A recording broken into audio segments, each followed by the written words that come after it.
Hello, everyone. Welcome to the Public Safety and Neighborhood Quality of Life Committee meeting. Thank you. I'm joined by Commissioner Fernandez, Commissioner Kristen Rosen-Gonzalez, and thank you, Commissioner Dominguez, and congratulations again. And it's great to have you here with us, and welcome to the committee. I know you're also Vice Chair of the Land Use Committee, but and Happy New Year to everyone. We have a special announcement to make. Christina, this is your last meeting, and I'm gonna turn it over to Mark for a minute to make some comments. But I know personally I'm gonna miss you, not just because of these meetings, but there's a lot of behind the scenes involvement that goes into putting together an agenda, and you have been incredible. So thank you, and you're definitely going to be missed. Thank you. Yeah, Thank you very much. Thank you, Commissioner. Yeah, Christina spent the last 7.5 years working for us. She got an amazing opportunity to go work at the airport, and we're going to sorely miss her. Not only did she do a lot for me personally, but she's done a lot for this committee and our entire city. I think Christina is a person that so many people have turned to when they're trying to navigate their way through processes and get things done. So I'd like to say thank you to Christina, and she'll be sorely missed.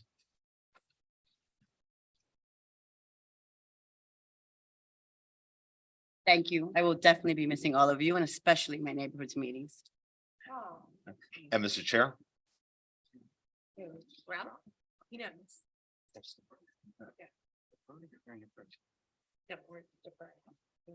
Mr. Chair. Yeah. I just want to thank Christina because when I first got elected, I got appointed to this committee. And, you know, no level of involvement in the community can really, truly, completely prepare you to serve on the city commission. And she, together with Mark, but she especially took the time to walk me through all the process, follow the business before this committee, and making sure that every single committee meeting we were prepared to tackle the agenda in front of us. And so just I wanted to personally extend to you my appreciation and your patience during the committee and outside the committee with me and with all of us. So thank you for your service to our city. We'll miss you. Thank you. It's been my absolute pleasure, Commissioner. And I think you have some announcements. I do have some announcements. Back to business. We have one withdrawal, number 10. Again, we have one withdrawal, and that's number 10. We will also be adding an item. It'll be item number 15. And for the record, I will be reading the title. Discussion regarding co-naming the Bonita Drive corridor from 71st Street to Indian Creek Drive as Rabbi Pincus Weberman Drive. That item is 15. Our sponsor is our mayor, and we do have someone here to speak about it. Okay, great. And I've been informed by Commissioner Rosen-Gonzalez that item number 3 has been deferred. Thank you. Well, now it's time for our pledge, and Commissioner Dominguez, since this is your first public safety meeting, I'd love for you to do the honors. I pledge allegiance to the flag of the United States of America, republic, and one nation, indivisible, with liberty and justice for all. Thank you. We are going to hear item number 13 first. And that's a discussion regarding the community schoolyards project. Commissioner Rosen-Gonzalez. 13. Good afternoon, everyone, and Happy New Year to everyone out there who I have not yet had a chance to meet or greet. The Community Schools Project is part of the Trust for Public Land, which is a nonprofit organization. And they go in to communities and they work with the community to identify schoolyards that are full of cement or not being used properly. And then they actually green these schoolyards and they create something that the entire community will use. And with that said, Leslie Rosenfeld, Dr. Rosenfeld has been doing a tremendous amount of work with this. So I will cede this to you, and congratulations for reaching out and getting in touch with. Thank you and good afternoon, everyone. I believe we have Jay Wozniak from Trust for Public Land on the call. Can we pull him up and also bring up the presentation?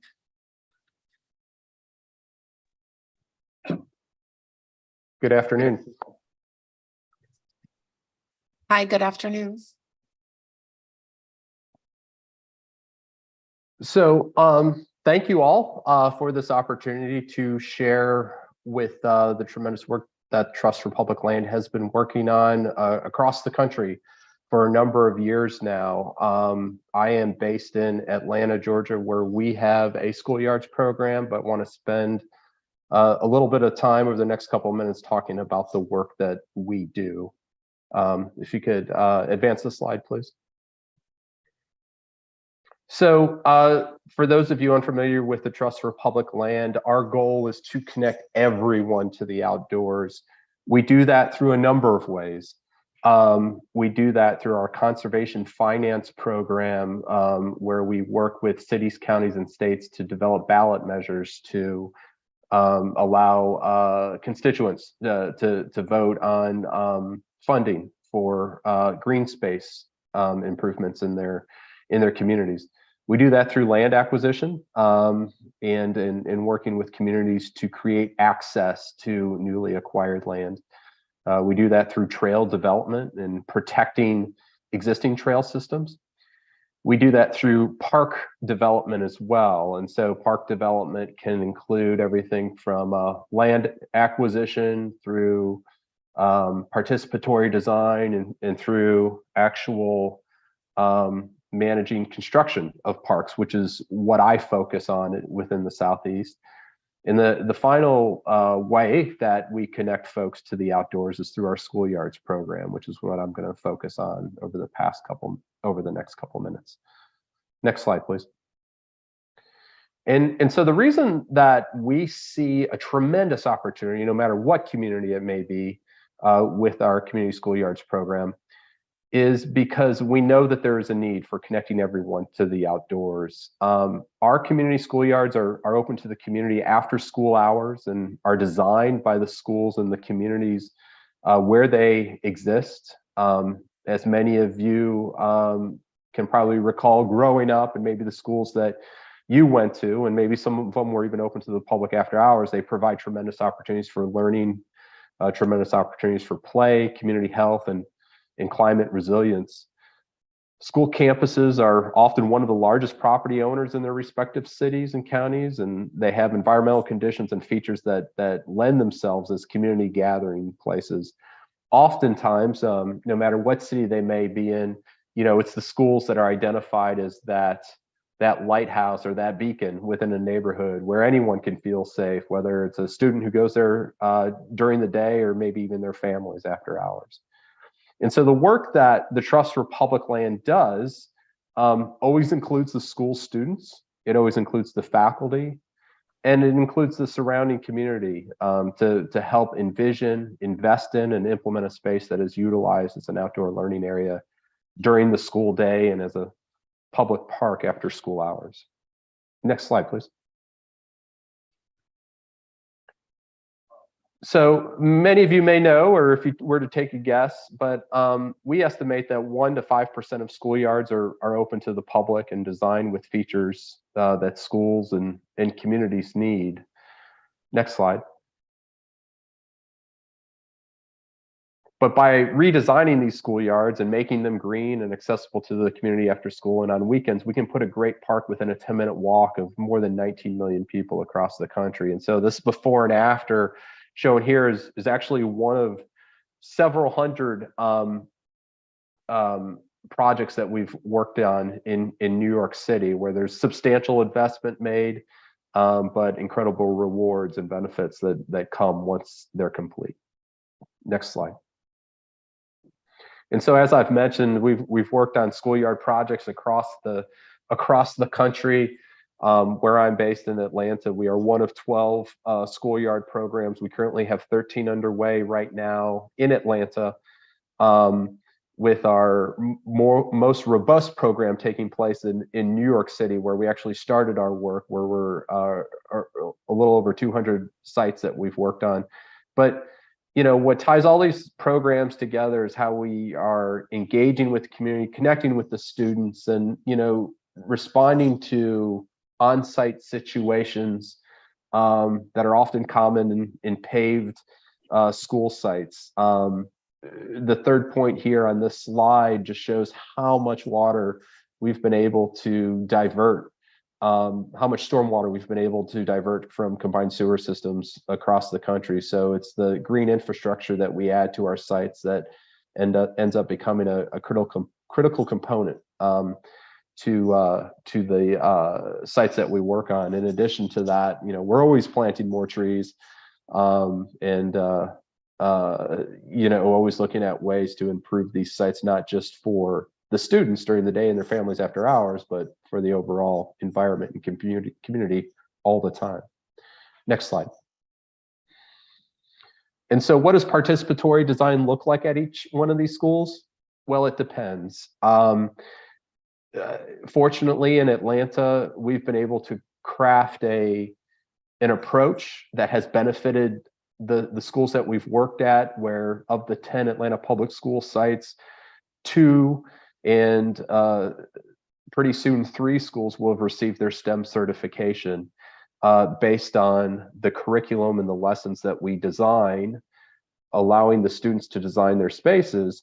But it ties into their existing curriculum, whether it's math, science, what have you, where not only are students learning about the value of parks, but they're also learning about how they can become greater stewards for their neighborhood, for their community as they grow up. But most importantly to me, we're introducing them to placemaking professions that otherwise they may not be familiar with. We are training the next generation of landscape architects, city planners, civil engineers, and ecologists through this program.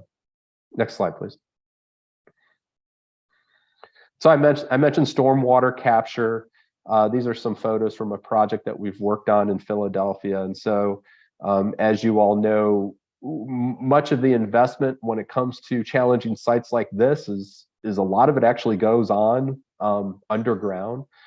And so based on the situation or the site, we're working with the top engineers in the region to make sure that we're creating dynamic spaces that students can use during the day as their outdoor classrooms, that their families can use as parks after school hours during the weekend. But we're actually reducing the amount of stress and structure, the stress that may be placed on existing stormwater systems. This is so Jay, interesting. Jay, this is Leslie. I'm gonna, can we move on to the Biscayne Beach Elementary, 2 slides from now, please? Yeah, absolutely. So I met with Jay's team member and we looked at 2 sites for consideration, Biscayne Beach Elementary School being one of them. I handed out to each of you a drawing of the property. Actually, Biscayne Beach Elementary is a jointly owned piece of property. So you can see on the attachment that I provided to each of you, the dotted red and green line shows the piece of the property that's owned by both the city of Miami Beach and the public school system. So we visited that site and Feinberg Fisher Elementary. And it was Jay's team that recommended perhaps for consideration of a partnership, and this project would be Biscayne Beach Elementary, the portion of the property that we jointly own. Congratulations, Leslie, on identifying the Biscayne Elementary property. Number one, we jointly own the property. Right now, it is just green space and concrete, and we can work with the community to make this a space. The first step to all of this is having the commission sign on and say, yes, we think it's a good idea. And then obviously we'd have to go to Miami-Dade County Public Schools and also get their buy-in. And then they will work with the students and the faculty and the surrounding community members to develop something here that the entire community will use. I think it's a win-win. I don't really see it as being very controversial. I don't know how and there's a stormwater component, which, by the way, Jay, that is a huge benefit for us if we actually use this and include a resiliency component for drainage, because as you know, sea level rise is ever present in everything we do here in South Florida.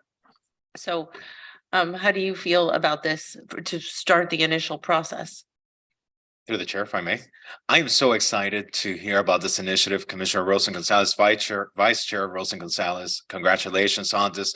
I've walked this area with the president of the Parkview Homeowners Association. Right now, it is in dirty conditions. It's not good for the environment, and it's not in good conditions for the residents or the children that go through there. And I understand that parents and children use especially the alley that's there. I think it's called Crab Alley or something like that. Is that what it's called, Dr. Rosenfeld? I think so. Yes. The only recommendation I would make Mhm. is that right now, I guess they're looking at this part of it here, Mhm. but it doesn't take into consideration the remainder of the alley over here. Want to show it maybe? Yes. So right now, I guess the project area includes this perimeter here of Crab Alley, Mhm. but Crab Alley continues towards the east, towards the street here. I think there's this pump infrastructure here. If somehow we could include this area here, because it's part of the infrastructure that's used by the residents of the area. So there's this perimeter here that is within the project area. If we could somehow include whatever feet this is here, it's not that much. Because it's low, it's covered with vegetation areas that should be used for pedestrians. The surface is uneven, the asphalt is broken, it's not safe for pedestrians right now. And it could help enhance this wonderful idea that you have. But overall, completely supportive, and if we could expand it to include that remaining area, it's even better. Is that area jointly owned? The portion, the perimeter that's jointly owned is on the sketch, it's in the yellow and red. There's a So- portion of Crab Alley that's MDCPS and part of it that's us. I'm sure we could enter into some sort of interlocal agreement with the schools. It's going to be difficult to navigate the red tape, but I guess that's what that's what Dr. Rosenfeld and Jay are going to do. I look forward to attending the community meetings, I'm sure, or the meetings with Biscayne Elementary, inviting our school board representative in and getting permission from everyone. I think this is just such a great project. So thank you, Jay and Dr. Rosenfeld. What do we need to take action here? What do you need from us today? Well, I think the question is because there is funding that's necessary. So I'd ask Jay, because there's a difference between improvement to the park without doing stormwater improvements and improvement with, there's a range of about 300,000 up to about $1 million. I'd ask Jay, what portion of that, in your experience, is contributed by a municipality or what is privately provided?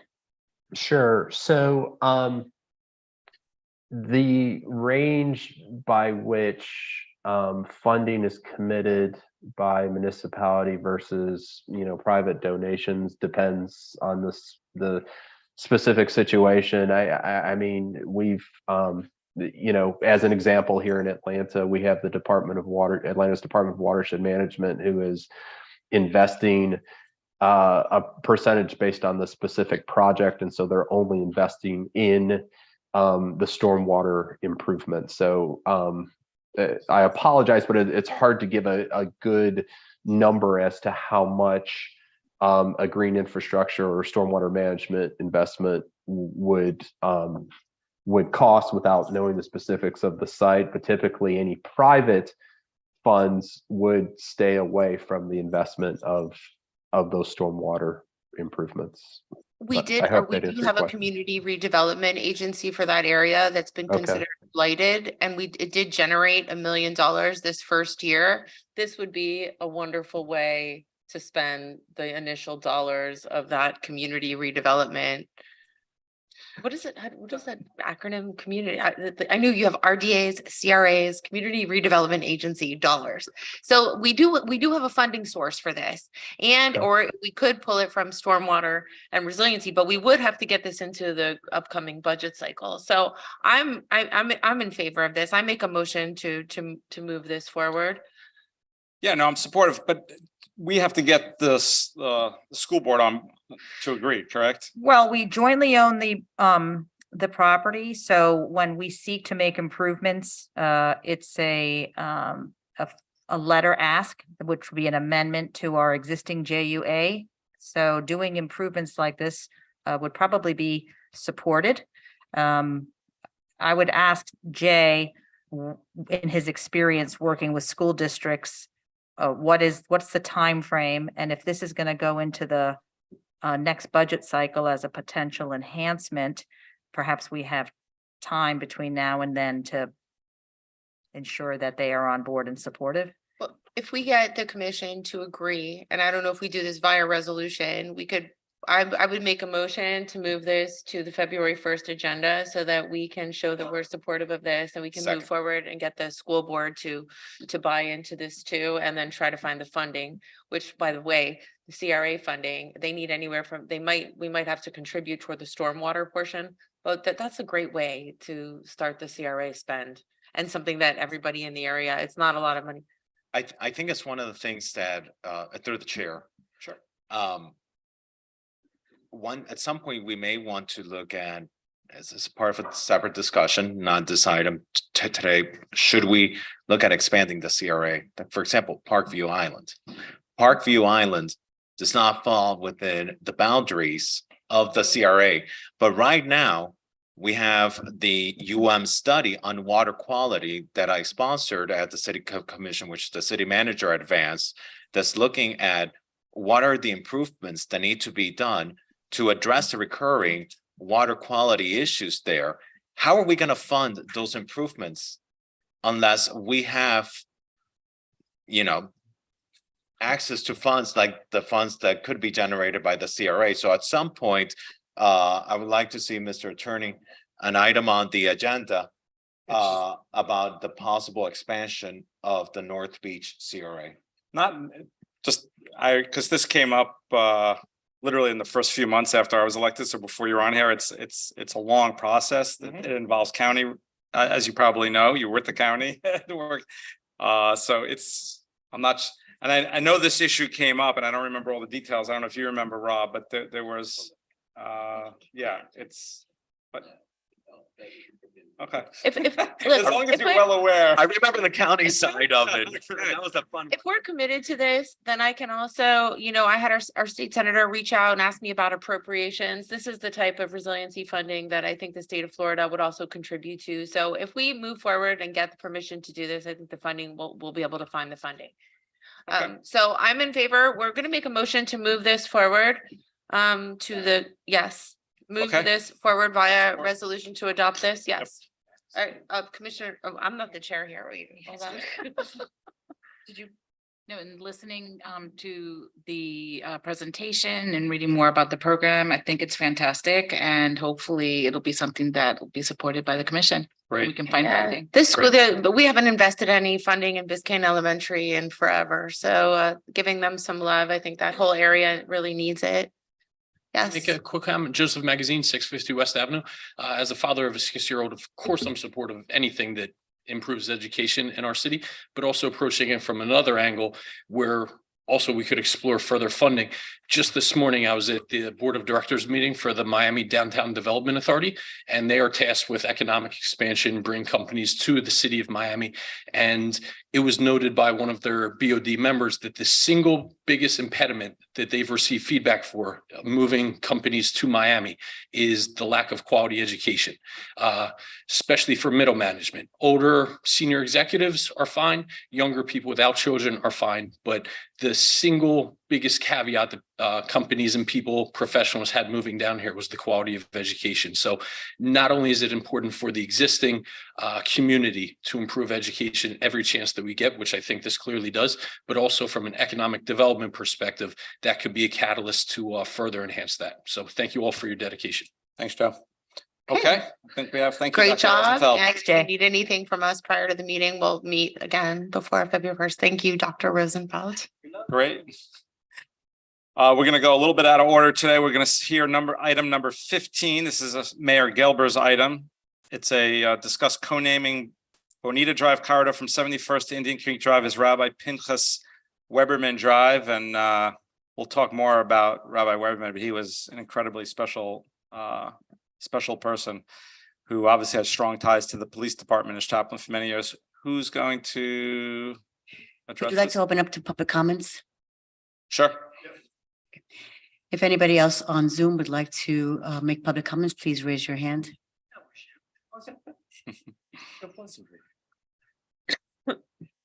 Yeah, hi, Mike Hockstedt. Retired police officer. I had about 24 years, almost 25 years in. Knew Rabbi Weberman very, very well. And this is quite an honor to remember him like this. I mean, what he's done for the community and the police department, we could stand up here for hours. And just a few things that I want to bring up. And he was always there for the police department. I mean, he came in the middle of the night for calls. If it was a translation, one that I remember, translation into German with an unruly person who was arrested, didn't speak a word of English. They called him at 2:30 in the morning. He came right in. Scott Rakow, Don Kramer, both of those funerals he put together and took the weight off the department, took care of the families, was always there for the families. Anytime there was an officer injured in the hospital, he was right there, whether it was Mount Sinai or Jackson. And I can personally say that when I was in the hospital, taking me into the operating room, he came running into the operating room. And never heard this from him. I heard it from the doctor. The doctor said, "Who was the rabbi who came into the operating room?" I said, "I have no idea." And he described him. I said, "Sounds like Rabbi Weberman." He said, "Yeah." He said, "We threw him out, but he wouldn't leave." And we told him, "You can't be in here. It is an operating room." And he said, "You do what you need to do. And I'm going to stand here in the corner with my book and pray, and I'll do what I need to do." And he said, we had to call security, and security couldn't get him out. And that was Rabbi Weberman. Crisis counseling with police officers, coming in, riding with police officers, just getting in conversations with them so they're not that distant from what the Jewish community is and what their little idiosyncrasies are and how to deal with people in the Jewish community. He just was able to teach you that without you knowing that he was teaching you something. And the riding around that night in the police car, just talking to people, it made everybody feel, just made you feel good that he was there. Bringing the Erev to Miami Beach, and I know you know what it is, the string, which brought more tourists to Miami Beach simply because there was an Erev. And people call up, there's a number, an Erev hotline that you can call to find out if it's up. And people from New York call to find out because when they get here, they want to know that on the Sabbath, they can push their children in a stroller, that they don't have to carry them, and it makes it easier. So rather than go elsewhere, it brought a lot of people here, and you can see that in the 41st Street area during the winter months. I can just go on and on about what he's done for the community. The lunches that he used to put out in Miami, we had 100 people twice a year, everybody, and I'm sure you were there. It was just, there was no reason for it. There was no agenda. A matter of fact, there were no speeches. You just went, and people from the DEA, from the ATF, from all different agencies would come by invitation, and you'd have a chance to talk to everybody and exchange ideas informally.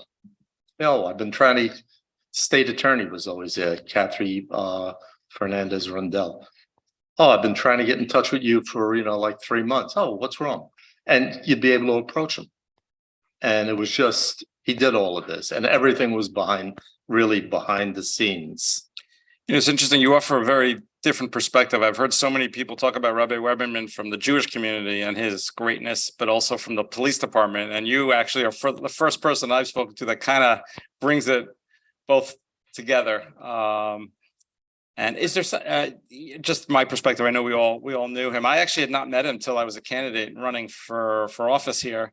But he was larger than life. You knew who he was and you knew the impact that he had. I mean, he changed Miami Beach in so many ways. There's no question about it. But when I finally met him, like, but still, until you actually talk to him and you sit there in the first 5 minutes, you realize you're in the presence of somebody very unique and very special. And Very, very special. He brought his children, Shia and David, into the police chaplaincy.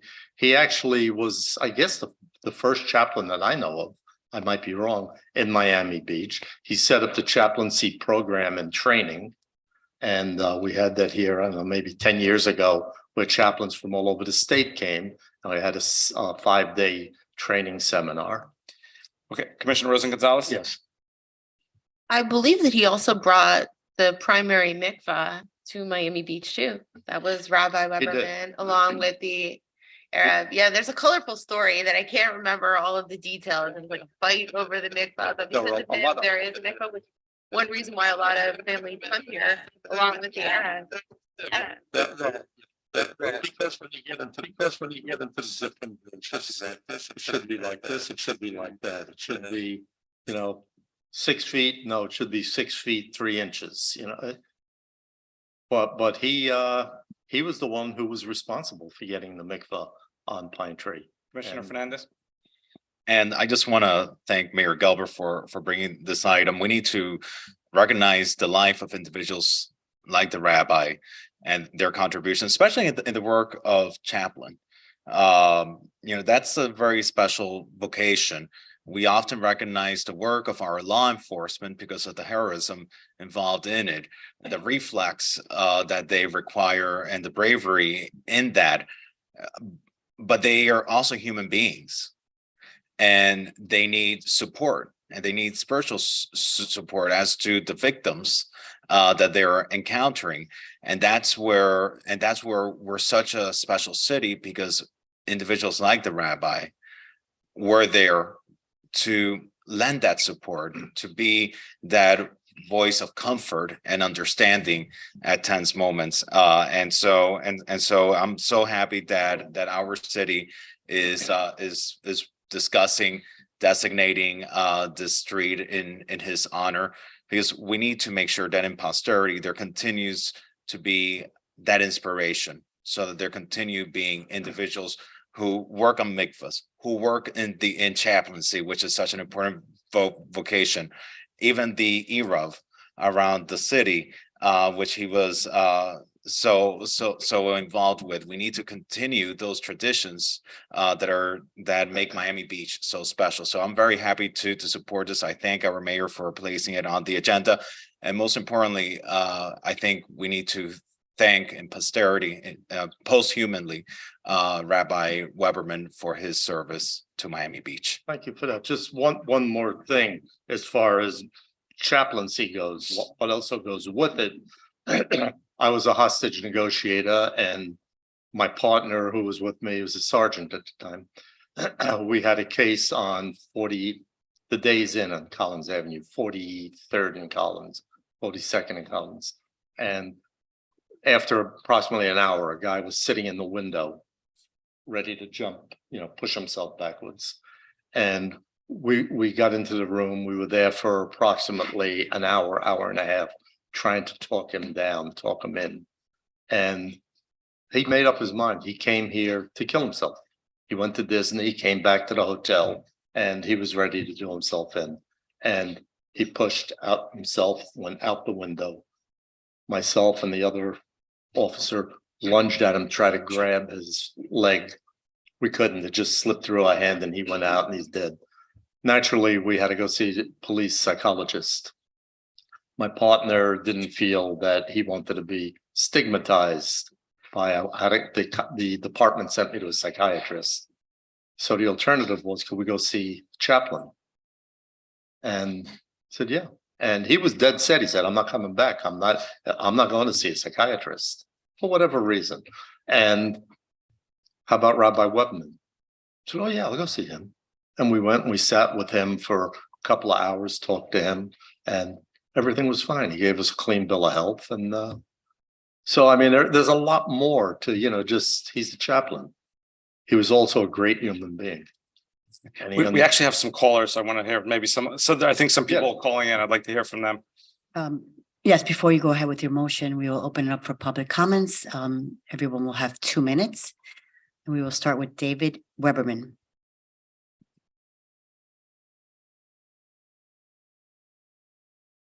Go ahead, David. You have 2 minutes.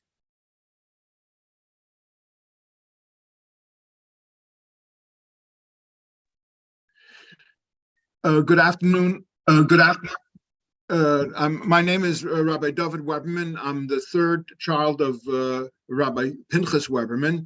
Thank you for taking this up on the agenda. These are my thoughts and reasoning for the honor that will be given to my father. My father, Rabbi Pinchas Weberman, traveled to Miami Beach in 1959 with my mother, my 4 siblings, and me to explore relocating possibilities and fell in love with the city. He returned in 1960 with my mother and my siblings. He and my mother, Gittel, would eventually raise a family of 7 boys and 8 girls and celebrate their 69th wedding anniversary. The synagogue was built in 1964 and is active at 7055 Bonita Drive. His founding of Ohev Shalom congregation was the beginning of my father, Rabbi Weberman's leadership and devotion to the residents and tourists visiting Miami Beach. He was a rabbi to those of the Jewish faith and an iconic leader to people of all religions. Miami Beach is an international city visited by people from around the world. My father, Rabbi Pinchas Weberman, brought pride, honor, and stability to Miami Beach, its residents, and all who visited our famous and beloved city. My father, Rabbi Weberman, loved and was loved by all humanity, which enabled him to love and be loved by God. He serviced the community for more than a half century. To this day, my father's synagogue continues to serve the community. It is well-deserved and appropriate to name the street where his synagogue stands, Rabbi Pinchas Weberman Drive. Thank you. Thank you, David. Thank you. We'll now close public comments. Okay, thank you. And this is a perfect example. On other issues, I've taken a strong position when individuals don't have a connection to Miami Beach, but we're hearing dates like 1959, 1964. This is exactly the type of person we want to honor in our city for his impact on the Jewish community and our esteemed police department. And Mr. Chair, and there's times that we have direct connections, there's times we have indirect connections, and this is a real direct connection, as you mentioned. Yes, Any comments? Should we move this forward to commission? I think by acclamation. Yes, that Bonita Drive, is that small little drive? That takes you from 71st Street over to Indian Creek. I already think of that as Rabbi Weberman Way anyway, because I see the name of the congregation there. So it's just a natural extension of what many people think as they're driving by and see the Olev congregation. Is the full name of it? Olev something? Yes, Olev Shalom congregation. So that's a perfect place. Yes, full It's gonna be support. a more beautiful Bonita Drive. Thank you. And I understand you flew in from North Carolina, even though you're a resident here, you were there. So thank you for coming in. I appreciate it. Thank you. Mr. Chair, is that by acclamation? Yes. Thank you. Commissioner Rosen Gonzalez, I want to hear item number 12, Starlink item. Oh, yes, I looked it up on the agenda and it didn't seem like the administration had done much with this Starlink. But I know in places where it's very hard to lay cable, Elon Musk can come in and with SpaceX and Starlink, which is one of their products. Well, whether you like him or you don't like him, his technology is pretty impressive. And I know that he wanted to begin working with different municipalities. And I think we should reach out to SpaceX and ask them if Miami Beach would be a good pilot program for Starlink, which would give us high-speed internet access. Everybody complains about the internet access we currently have. People's cell phones are dropping all the time. Maybe this might be a tremendous, easy solution that where we don't even need to lay the broadband cable. I don't think they've ever done it before. But I have a question for you, Commissioner, Yes. through the chair. Sure. I didn't know. if Has you wanted to- Starlink- yeah, Frank. Oh, yeah, well, yeah, I'm sorry. Um, I'm all over the place. here, so I know. Well, Frank, why don't you address it and then we'll There, we'll yeah. turn. Okay, no problem. Thank you. Good afternoon, Mr. Chair, members of the committee, Frank Quintana, CIO. So for those of you who may not be familiar with Starlink or what the technology is, essentially it is a division of SpaceX, which is one of Elon Musk's companies. The way it works is there's a network of satellites that are very close to Earth, as opposed to the ones that we use for GPS on our devices or any vehicles that may use GPS. So it allows for faster internet using satellites at your home, similar to a device that you would buy or rent from one of the carriers. Their offerings are not really intended for municipal use. The way that they sell their product is they have products for residential. So you and I can purchase a box and sign up for service the way that we would for internet services, TV, Netflix, what have you. You pay a monthly fee for it, and you get internet services through that. They have different plans for companies, residential, RVs, marine, that sort of thing. The times that Starlink has deployed their technology for broad areas, it has been typically in times of natural disaster, for example, or the war in Ukraine. That's when Starlink typically reaches out and does a deployment because there's a humanitarian or a humanitarian crisis, or there's some disaster that they're trying to address. It has not, to your point, Commissioner, it has not been deployed for a city as general purpose internet services, but any one of our residents or constituents can contact Starlink directly to do it. The city has, to the earlier question, the city has worked and done proofs of concept primarily around the public safety side of it. So for police, fire, for deployments, for the mobile command vehicle, we have done that, but that is for a very specific use case for deployment for short periods of time. So because I think we qualify, because they do come into certain areas and offer like a special price, my idea would just be to have the city of Miami Beach reach out to Starlink, okay, and see what we can do to offer it directly, get a package deal, get us the best pricing possible, have the city possibly serve as some sort of agent in the middle of this. But I mean, this is something new. I'm assuming that you did not call SpaceX. I spoke to them regarding pricing for the types of products, which is how I had that information available. They do not have a openly available kind of program for that. I would be happy to reach out again and discuss that further with them. I would love, wait, let me give you my idea. Given the fact that we had a conversation here, that it is very, very difficult to lay any type of cable. And given this new satellite technology that we have, that if we choose could be instantaneous and solve a lot of problems, why don't we just reach out and ask them if they would be interested in a pilot program with our municipality? Starlink Miami Beach. I think it's the coolest thing ever. Yeah, and I like the concept. I have some questions, but I know Commissioner Fernandez, you wanted to ask something, so. Well, my concern, and thank you, Mr. Chair, and I think it's great that we're thinking outside the box on this type of service, because we should have, through the city, some sort of citywide internet programs, Wi-Fi program. And so I think this is great.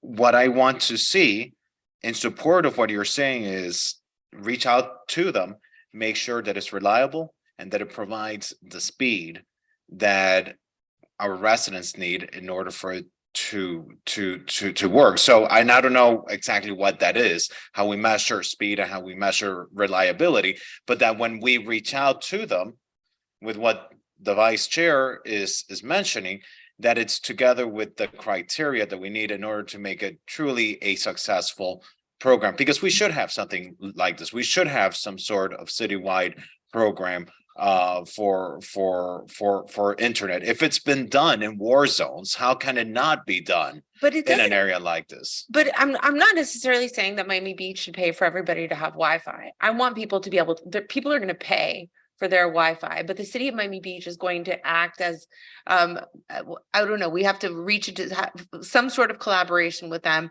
negotiate a citywide price for residents who do want access to this service, find out more about it, have it on our website, say, look, you know, you're not beholden to Atlantic Broadband. You can, Miami Beach has an agreement with Starlink, and so that we get, you know, proper customer service. I mean, this, I would like us to just reach out and find out would they consider after we get all of this information, and we could actually have direction for you to reach out in the interim and propose something and then come back to us, and because we have to really sit down and see what this would look like. But we're the perfect candidate because normally Starlink is going into rural areas that are very hard to connect.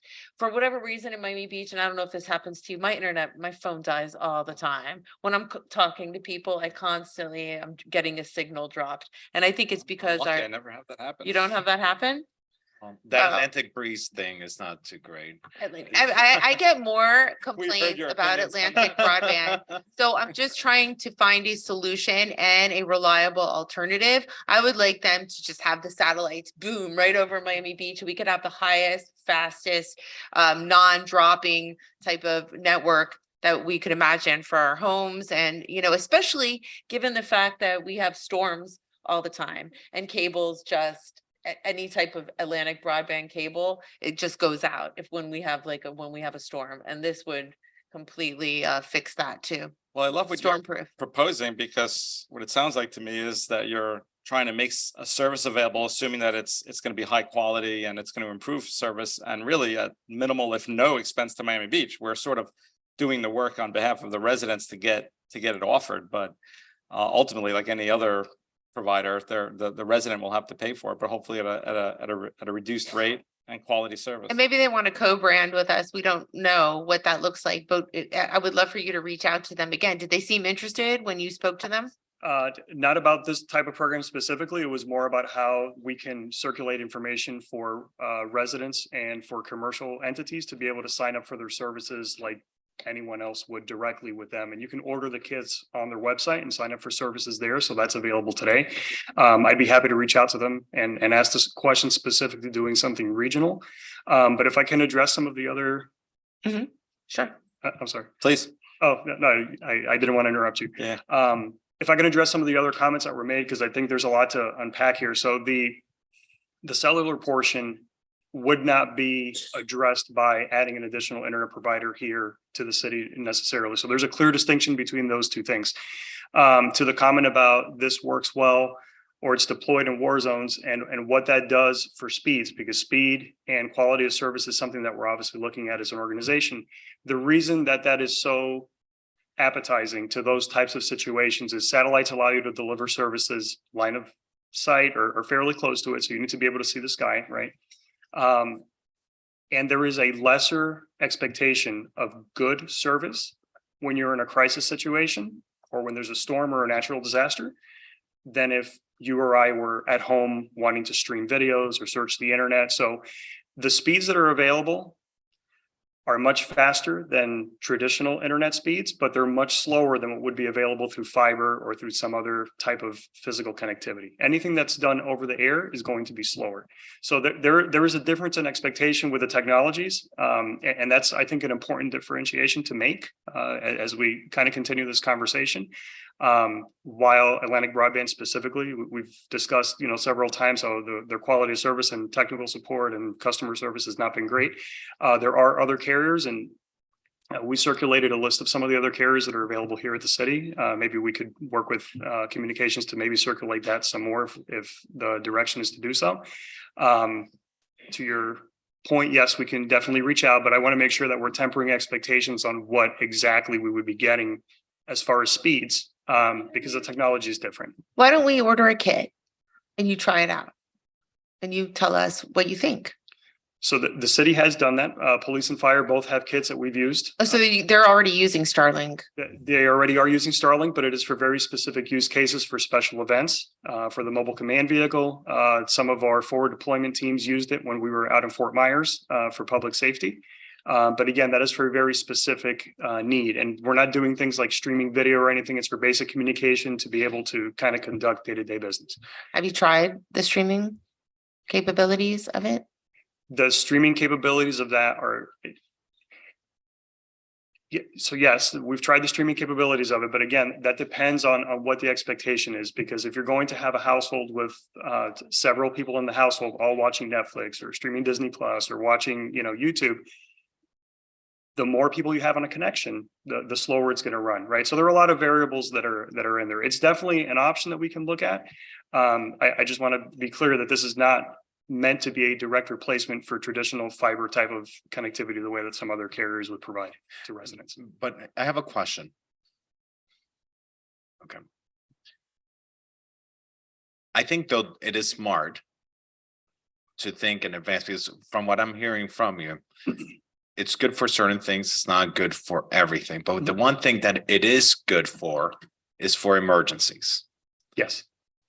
And there's nothing wrong for us as a government also to be thinking about those moments, like such as an emergency, that how frustrating it is after a hurricane when we're all trying to communicate with our families, speak with and send them a text message, call them just to get a phone call out during a hurricane, or send a text message or check your email or get some basic information. It's very difficult because the towers are out, and we experience this every so often. And so even I think there's something here. Perhaps it might not be exactly what the vice chair may have been completely envisioning, though I think what she's envisioning is important. On the website, it says right there, it's for streaming. It's for streaming and it's for video calls. So I don't know. I can't say anything, but I mean, when you look at what it says on the website, But even for redundancy purposes, for moments of emergencies, it's good to have that backup option for our community, so that there is a means of communication. So Commissioner, I'm all for us investigating this, having administration come back with us. Maybe the technology has evolved since the last time that has been tested, and maybe we need to get a new kit, because the technology does evolve. And it does evolve very, very quickly, and maybe it's something worth testing and check on its reliability. So I'm happy to support you on this, and maybe we leave it in committee so they can come back with their findings, or you want to send it to commission through the chair. well, I don't think what I would like is for you to reach out to them and say, we have an issue. We need more broadband on Miami Beach, and the providers that we have, many people are unhappy with. I don't know about you, but I get complaints about Atlantic Broadband all the time. So we would like to be able to work with you to help, our residents. How can we make that happen? And what does that look like? And come back to us next month and tell us. And if that seems to work, then maybe we can. I guess we would have to put out an RFP, but weren't you looking for, we had a conversation about broadband, about cable, about internet service providers, correct? We did. There was the most recent item was specific to cable TV services, not the internet portion, but the city does have a RFP that was awarded 4 years ago for internet services, and we have a number of carriers that we use for that. And remember, we also had the item that I placed on the city commission, which was a referral to committee. I'm not sure if it was a referral to committee. I think it was a referral to committee on how to use old infrastructure, repurpose, and the feasibility of reusing old infrastructure to run new infrastructure for internet, for broadband, for these other types of that was a referral communications. Maybe since they're kind of in the same spirit, maybe it can all come back together. Because we're talking No, because these are two totally different programs. I think you should I do know what Cable Runner is. I fully support it 100%. I'm not talking about a vendor. I'm just talking, I'm not talking about a vendor. Only because I wanted cable, we wanted it a few years ago, and anyway, what's Yeah, wrong? yeah. Yes. I- the floor. I'm just saying that I think that they're two different items. My motion would be to have Frank reach out and see what it would look like to have special high-speed satellites right over Miami Beach. And see if that would work for streaming multiple devices.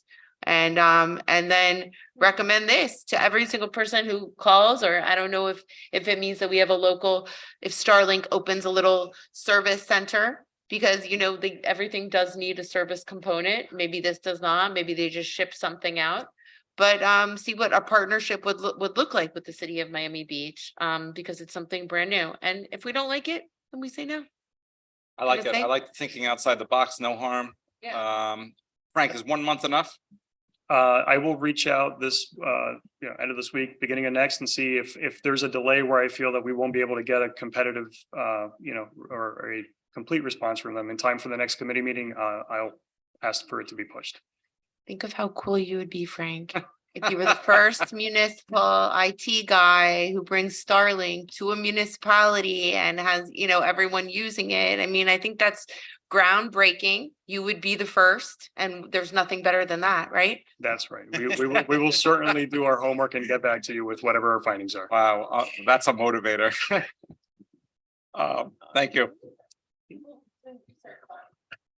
See you next you. month. Thank you.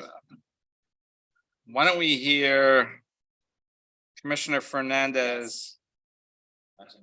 Yes. Why don't we hear number 10? That's your item about potential stop signs on the beach walk. Mr. Chair, that's been withdrawn. Sorry, yes. I you withdrew did that say item. It's withdrawn. Okay, Yes, my apologies. I was So- also called Fidel Castro for placing this item on the agenda. Well, Commissioner, we have a 4:15 time certain, so we got a couple of items before then. Why don't we take item number 9? That's my item, discussion regarding the practicability of 3D printing of living seawalls. And I was very comforted in hearing more about this and also reading the memo. So thank you for the work you've done on this, Joe, and well, why don't you give it? I'll give my thoughts, but why don't you give a report? Thank you, Mr. Chair, and good afternoon, Commissioners. Joe Gomez, Public Works Director. As we detailed in the memo, Commissioner, there are 2 companies that we've been able to research. One is a local Why American. don't you if you don't mind backing up for a second, explain what it is. to Yeah, people. so 3D printing of seawalls is essentially using modern technology to be able to digitally create the seawall, and then it's actually it's actually fabricated based on the design that's developed, and then it's installed. So there are 2 different options that we were able to discern in our research. One is the Addition Company, which is a local company established here in South Florida. And what they do is they're 3D printing of the seawall. They have 2 models. One is a seawall with reinforcement on it, which would be the logical one that would be applied for Miami Beach. And then there's one that's non-reinforced. Right now, it's under a pilot they've got 2 pilot programs that are being researched. So all of these are really in test stage right now. They're being evaluated. The second type is And where is that? the one is in one location is in the Miami River, I believe. It's a private development, and another piece, I believe it's at Port Miami. That's being tested out.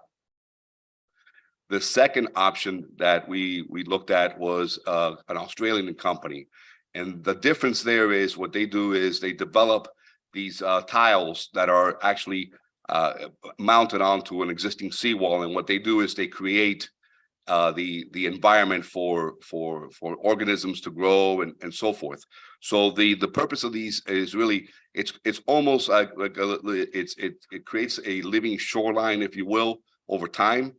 These seawalls, because they have in them designs that allow for organisms to grow, plants to grow over time, over a period of time. So it's new technology. It improves water quality as Uh, well. it actually improves, it actually protects the shoreline over time. So it's something that we're looking into. Obviously, we want to do a little further investigation as they're tested. But I believe it's a technology that over time can certainly be applied to Miami Beach. Great. And in the memo, you're suggesting a potential pilot program. What would that look like? Yeah, it would probably be one that we would have to evaluate the location. As you know, we have a living shoreline program going on right now. So we want to look at that a little bit further and maybe identify one of those locations as a potential pilot for the 3D printing of the seawalls. Colleagues? I was supposed to go out and visit the shoreline. I haven't seen it. I don't know what condition it's in. I heard that it wasn't doing great. Is it thriving and doing well? We have 3 living shoreline projects under design right now that I know of. And I have a environment here if they can, but to the best of my knowledge, I don't believe we have any that are currently installed. I'm all for it. I'm in support of it. I think anything that we do involving technology is a positive benefit to the city. And I look forward to seeing some of our living shorelines because I know that this is a big component in the resiliency and water management. So, Right. you know, I'm fully supportive of whatever we do, but somebody had told me that our living shoreline was not doing well. So We have several throughout the city. Good afternoon, Vice Mayor, Commissioners. Lindsay Precht, Assistant Director of Environment and Sustainability. So we have several, many are at parks. So we have Brittany Bay, Marie Skibb, Pine Tree Park. There are areas where invasives have grown and need to be removed. And we would prefer a natural recruitment of mangroves in those cases, but if not, more can be planted. But the program that Joe is speaking of, it's in collaboration with Environment and Sustainability. So we prioritized seawalls that are publicly owned, not necessarily at parks, where we want to implement these mangrove living shorelines. And those are going to be from scratch, beautiful. It's also going to incorporate an opportunity for the public to really have access to the waterways. Right. So it'll include kayak launches or boardwalks around these mangrove shorelines. And those are currently under design right now. What, do you need any action from us or any commission action No, right this now? was really more of an informational item, Commissioner, that you had requested. So we prepared this memo for you, and we're obviously going to continue to monitor this technology. And if others come around, we'll certainly evaluate them. And we certainly do feel that there may be an application for them and maybe even try out a pilot project.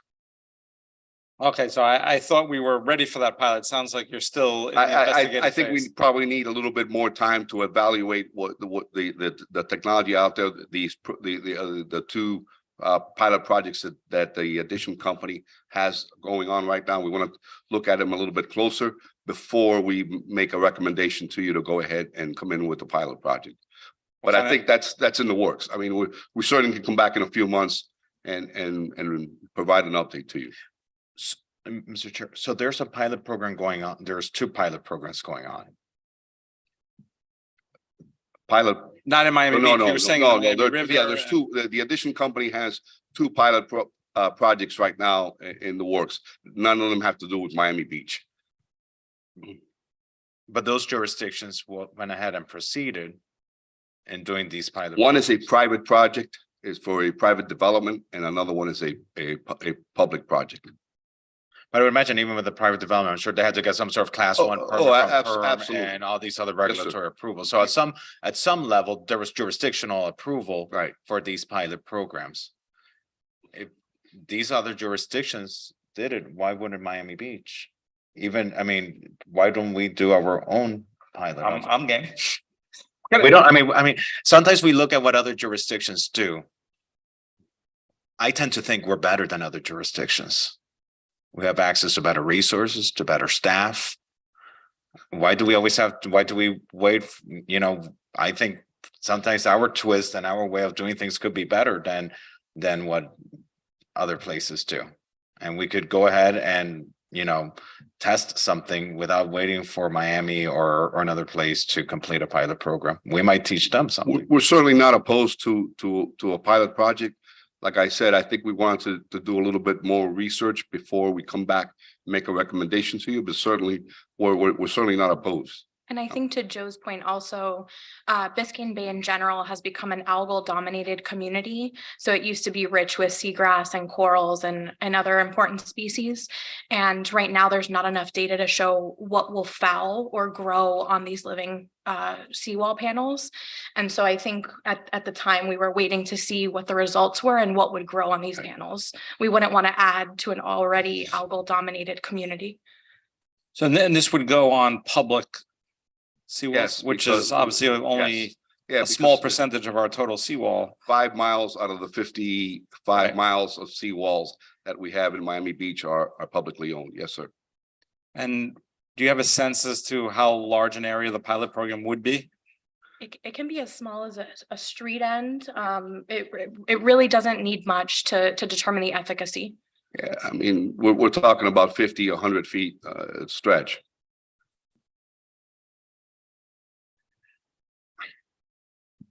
I mean, I'm just looking at the memo. I'm sorry to nitpick, but it says, should the commission direct the administration, we can implement a pilot at specific locations Yeah. in the city. But you're saying you need a little more time till that. We would like, just to be able to say to you, I think this 2 or 3 locations would be ideally suited for the pilot project. So give us back, if you would allow us, maybe 3 or 4 months to come back and report to you. That way we can gather more data from these pilot projects, for example, that the addition company has ongoing. And then we can come back and report to you. And then at that point, make a recommendation. When did you make this referral? Because I've seen this item now on the agenda for a long time. Yeah, I deferred it a number of times. Yes. It's been on for a while. I'm trying to locate the date. When did you initiate the referral? May 4th, May 4th, 2022.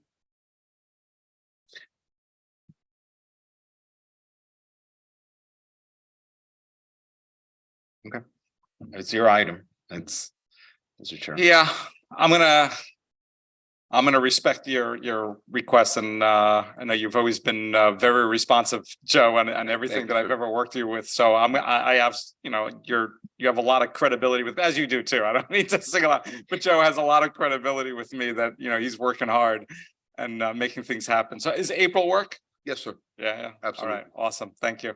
Thank you. Thank you.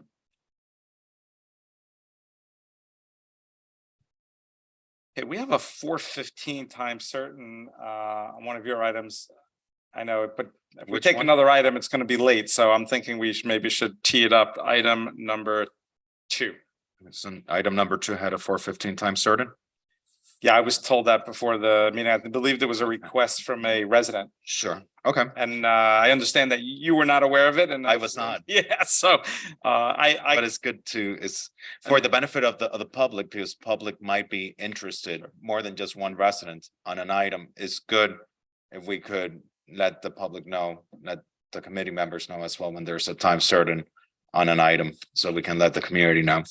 By the way, before you even start, I'll stall till 4:15. We have Stephanie Ray Brooks with us, who's Yes. going to be taking Christina's position. So welcome. And Hi, thank you for welcoming me. I'm very excited to be working with this board and committee and looking forward to everything we're going to do. awesome. Well, thank I'll you. I do look forward to working with you. Mr. Chair, I guess that between now and our next meeting, you and Stephanie can decide on any process for establishing time certain.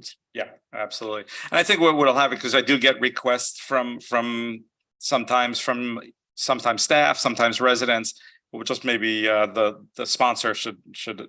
And I have no problem if the sponsor gets the final call on it, just because I'm the chair of the committee. No, If it's not my item, I have no problem or at least veto power. Well, no, it's good. So pretty much this item is more for an update from staff as to where we are with parking enforcement on bicycle lanes.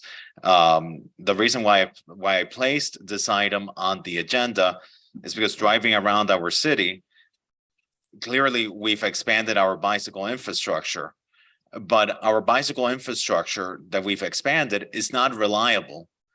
if it's being occupied by delivery trucks, by landscape trucks, by contractors, by UPS, by the postal service, by people using it as their driveway, by freight loading trucks. And so I felt it was important to place it on the agenda to see what we can proactively do to cite those individuals who are blocking our bicycle lanes and interrupting this infrastructure and this connectivity that we're trying to connect. And the last meeting, we spoke about the possibility of creating an on-bicycle parking enforcement mechanism in our city, where we would have enforcement officers on bicycles enforcing, not on the bicycles. I saw someone posted something online or in an email, making it sound like I wanted to do enforcement on the bicycles. No, the enforcement is on those people interrupting the flow of the traffic of the bicycles. And so, Monica, I want to recognize you so that you could please give us an update of where we are. Good afternoon and thank you. Monica Beltran, Parking Director, and Alberto Ventura, Assistant Parking If you Director. want, Alberto, you can use this podium over here. Yes. Alberto Ventura, Assistant Parking Director. so thank you, Commissioner and Vice No, Chair. she's a vice chair. Okay, Commissioner now Rosa everything Gonzalez, is. vice chair. All right, so it's really good because I get to speak about both FLC and enforcement and bike enforcement Sure. at the same time. So the bike enforcement item was heard in December. And so there were 2 weeks of vacation, but in addition to that, I do want to highlight that we're working very hard to fill vacancies, but I do have 17 part-time vacancies. It so happens that I hire and then I lose staff just as quickly. People that are retiring, most part-timers, the union would be happy, have been promoted to full-timers, creating vacancies in the part-time. But we offer part-time weekends, nights, and apparently not very attractive. We did change our recruitment and agreed to certify people after they join us. So give them training and then certify them as parking enforcement specialists. That has worked, but not so much because people come here, they don't know the parking enforcement business, and then they decide they don't like it sometimes within a day. So we are working towards that. So working with the unions as well, always respecting our covenants. And because we need to take it further for the bike unit, because we have done bike enforcement in the past. Monica, let me just interrupt you. Let me just interrupt you just for a second. Have we started the enforcement on the bicycle lanes? We have. Okay. Do we have a unit on a bicycle? An We do. enforcement unit on a bicycle? We do. So how I did it was I had to get volunteers that are already trained, Okay. right? And so. You we mean have 6 employees who volunteers. volunteer to do this? Correct, before I can address it, with the unions and mandate it. Okay. And I've also requested certification training for bike patrols so that we improve safety. And I believe that's supposed to happen next month. Next month, we have a class that PD has put for our new enforcement officers to be certified. Okay. Okay, so that'll increase. And how many officers, enforcement officers do we anticipate to have on a bicycle unit?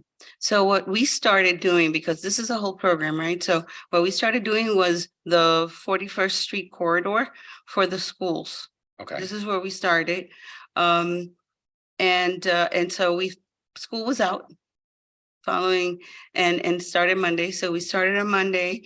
We had a unit in the morning driving the corridor until I have sufficient people. You to mean be- like Prairie Avenue? No, the schools. Okay. So the bike lanes that in the school vicinities to be able to maximize the safety for children at this time and then expand it.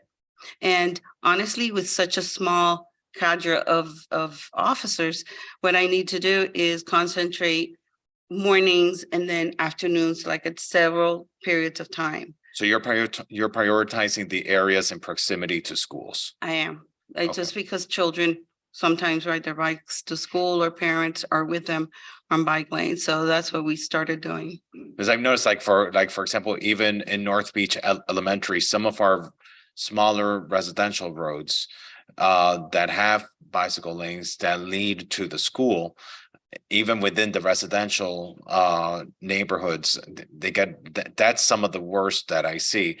You know, they get blocked, completely blocked, cars parked there for hours, trucks parked there for hours. I see it near Miami Beach Senior High and other areas as well. So I want to see us continue prioritizing those areas. Absolutely. I know it's been a short period of time since this has been established. I would like to see a report at the next meeting Okay. as to the number of violations that has been issued on these bicycle lanes, because at the end of the day, we waste the taxpayer dollars that we invest in the creation of this infrastructure if the infrastructure is obstructed by vehicles parked there for deliveries or otherwise. And so I would like to see that and just get a general written report. We're prioritizing morning hours and afternoon hours when kids are going to and coming back home from schools, and these are the general areas that we're prioritizing. These are the amount of officers who we have on the bicycles, and these are the amount of violations that we're issuing. But I think we need to be proactive about this, because until we don't start citing individuals for this, people will continue abusing this infrastructure.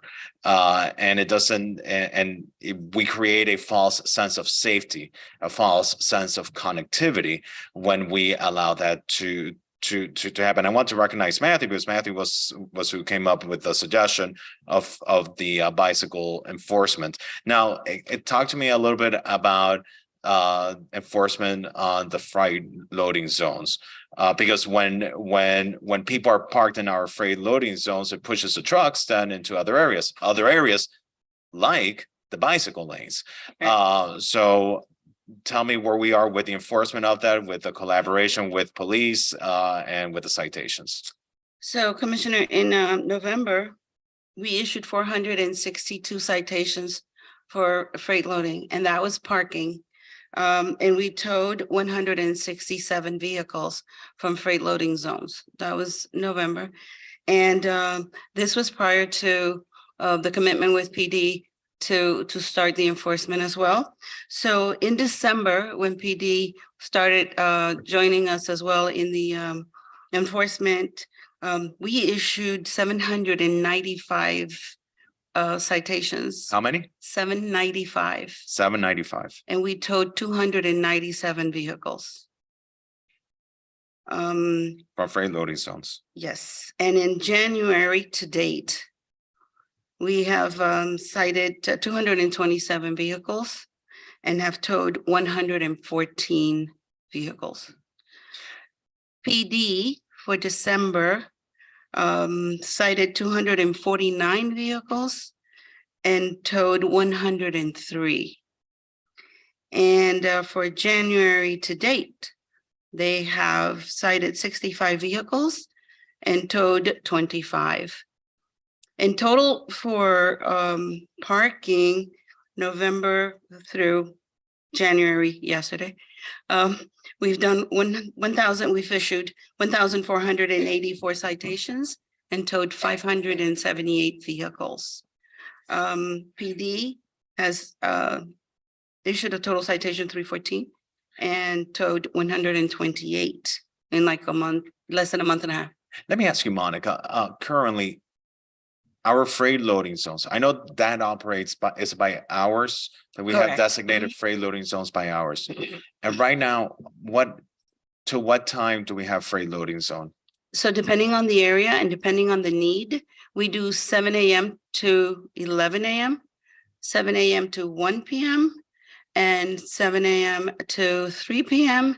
And we used to have some night for 7-Elevens, but they're not as, I don't even think we have any anymore.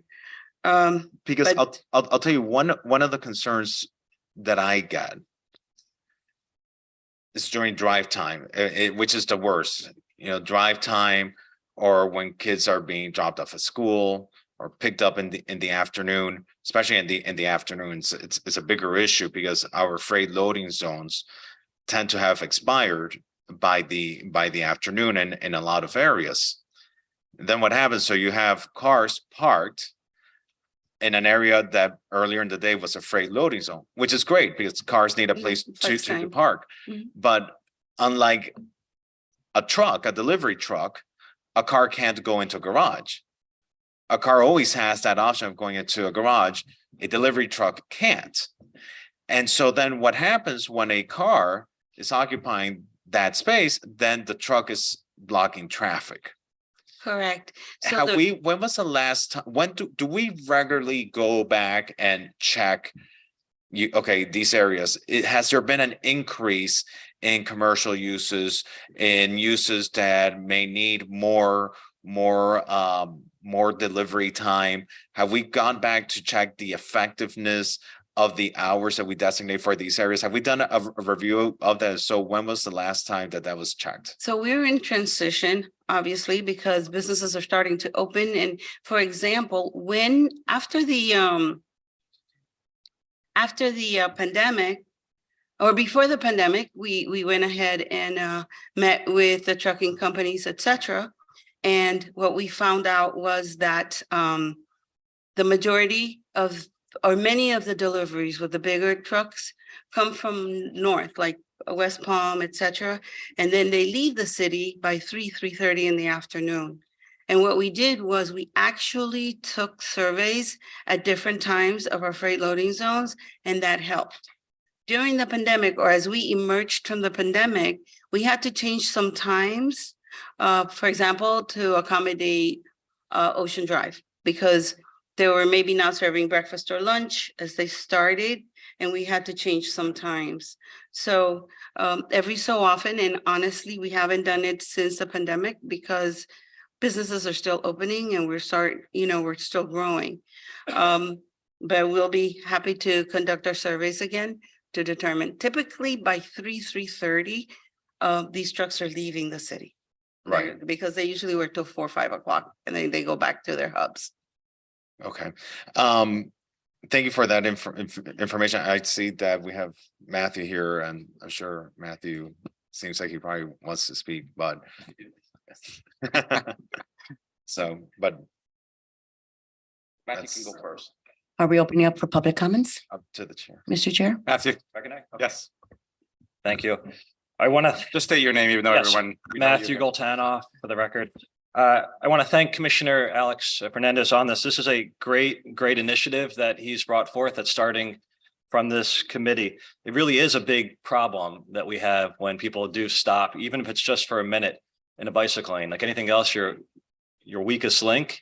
It is the weakest link when we have some bike lanes that are designed that allow people to drive in them, to stop in them, to load, to unload. And I see it every single day. I see it in my neighborhood and other neighborhoods. And I know that it happens all over the city. So starting with schools is super important. Developing a program with training is super important. And I think our professional leadership in this city will take the idea that you brought forth here and develop into something that is impactful. I want to share a couple pictures here. This was for the last meeting, the item wasn't heard, but this was 6 o'clock. Let's see, 6 o'clock in the morning. As you can see here, this happens every single day though. There's space at the curb. Drivers choose for whatever reason not to, and they stop in the bicycle lane. And a similar location, this is a similar location on Ocean Drive. And this is the result of someone stopping in a bicycle lane. It's not just perhaps bicyclists that may be injured. This is a driver, I think it was an Amazon driver that was unloading, and they had stopped in the bicycle lane and they were rear-ended by another driver and critically injured back in September of this year on Ocean Drive. But every single day on this bike lane and other bike lanes that the design allows this to happen, this can occur, and it puts everyone's lives, their safety in jeopardy.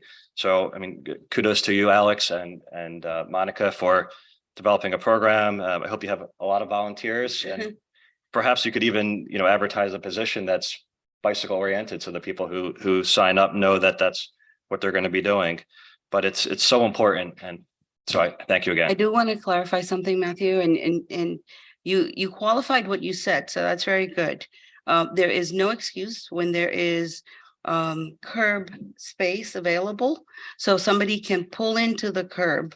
And freight should never be blocking a lane. But if somebody is dropping somebody at their home, at a location, etc., even for ADA issues, American with Disabilities, they have to be able to pull in. And if that means that there is a bike lane, it will happen and it is legal. So we need to evaluate that, but for anything that is not required by law, we absolutely will. Yeah, will Mr. Chair, enforce. if just, I would like to ask the parking director a question. What is the citation for blocking a bicycle lane? We use restricted parking, right? Restricted parking, So what, restricted area. so what does that mean? What is it the same as a No, regular the, parking violation? No, the non-payment is 36, and I believe this is 46 $46. Can we enhance the penalty for blocking bicycles, for bicycle lanes? So we do parking, but I don't know if PD could. Parking citation, we have the authority to cancel citations set by limits associated to the occupancy. This is when the limits stay on. Can you repeat that, Monica, or Chief? Well, can you come but up? wait, my understanding is that the county sets a limit as to what we can set for citation, but we adopt our own. Are we at the limit of what the county has set as our cap? Yeah, we are enforcing the limits from the. We are, we have not reached out to the county to find out if they're amenable to raising that amount, but we are at what the limits of what the county sets for the fines associated with those parking citations. From a state perspective, it's on the statute. It's a statutory provision when you're issuing a right-of-way violation with a moving citation. I would like for us to see the way of doing enhanced penalties, some sort of enhanced penalty when you're blocking the bicycle lane. Because that's a whole different, one thing is a parking citation and obstructing a right of way. Another thing is when you're blocking a bicycle lane, we create bicycle lanes for safety. When you block that safety infrastructure, now you're endangering. And so from my perspective, we should find a way and see what mechanisms we have if we need to reach out to the county, if we need to reach out to the legislature. If I sense it's probably with the county. I think the county probably just has to do an ordinance amendments to enhance what the penalty would be for blocking our bicycle lanes. But I think we should be doing that. We should be notifying the public of that and enhanced penalties, like what we do with workers present. I think it's what fines double when speeding when workers present. This should be the same thing. It should be no different than that. So I would like for us to look into that. Maybe we can discuss it again at the next meeting. We're happy to look into it. I'm pretty sure that it's set by state law and under the uniform fines that are set by state law, but we will take a look at it and come back to you with an answer. Okay, that'd be great. Mr. Chair, could I ask one question? Is it not, I mean, a bicycle lane is a travel lane. It's not a parking lane. Is there not some sort of statute that, similar to blocking a travel lane, right? Perhaps it has a enhanced penalty versus a parking ticket. No? Well, there's uniform traffic laws in the state, and those amounts are set by state law, so far as I know. And we can look into whether there is some authority that we have to enhance or add to them, but my initial inclination is that we don't. Well, no, I think what Matt is saying that there might be a different penalty for blocking a travel lane as opposed to a parking lane. I don't know the answer. Yes. There is. Obstructing a traffic lane is $124, but because this is a bike lane, we have to write the citation under the statute of a bike lane, not a lane of traffic. But the lane of traffic is $124, the penalty. Okay. Okay, Thank you. thank you. Good afternoon, Mr. Chair, and Commissioners, and everyone else, and Happy New Year to everybody. Ralph Andrade here. I represent the tow companies, Beach and Tremont Towing. Just again, want to reemphasize that we're here to cooperate with the parking department and the police department and participate and play our role in the process. And just, I gave you all a brief handout so you can have some context. The last time that the FLZ enforcement was in place was in the 2015-16 area. That's basically when the city was clicking on all cylinders as far as FLZ enforcement and enforcement goes. And at that time, you know, the tows were about 28,000 a year. Last year, 2022, you know, we're down to 5,350 tows.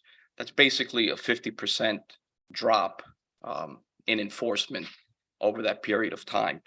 You know, and that has an impact. And you know, what's interesting is that 2022, with the exception of COVID, right? 2022 was the least active enforcement year.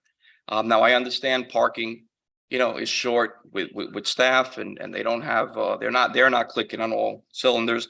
And with respect to that, you know, the decrease in tows also has a fiscal impact on the city, right? So if you were towing the same amount of tows that you were towing in 15-16, we're talking about like an extra $375,000 in the city's coffers.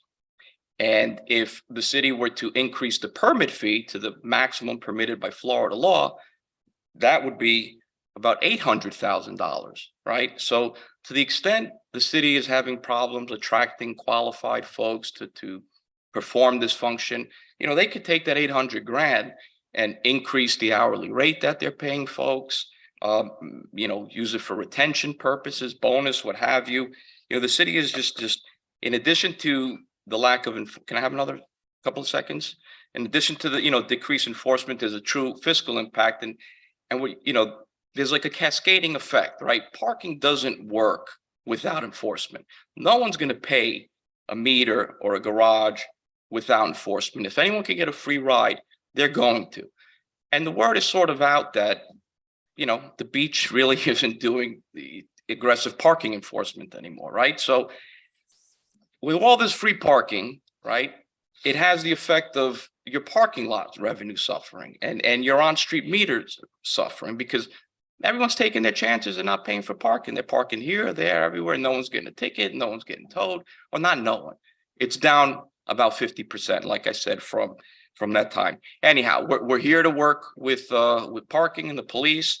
We have the resources. We're 24/7 operation, both companies. And like I said, whatever we can do to participate in solving this problem, we're here to do that. Thank you. Thank you. Well, it's interesting. I certainly look at, we have towing and enforcement to keep our residential areas clear so residents can park. We have, so we don't have illegal parking and traffic can flow. I mean, there's a revenue component, but I certainly don't look at it that we should be, I want to be clear to anybody listening to this. From my standpoint, I'm guessing my colleagues share this. That's not the main point of it as a revenue driver, but that's certainly a component. But I guess the question here though is if we're dealing with this one issue with the bicycle lanes, I'm assuming in most situations where people are blocking their bicycle lanes, they're in their car. Right, you're not leaving your car in a bicycle lane. I want to Be surprised. yeah. I do want to respond to that because the word aggressive enforcement was used.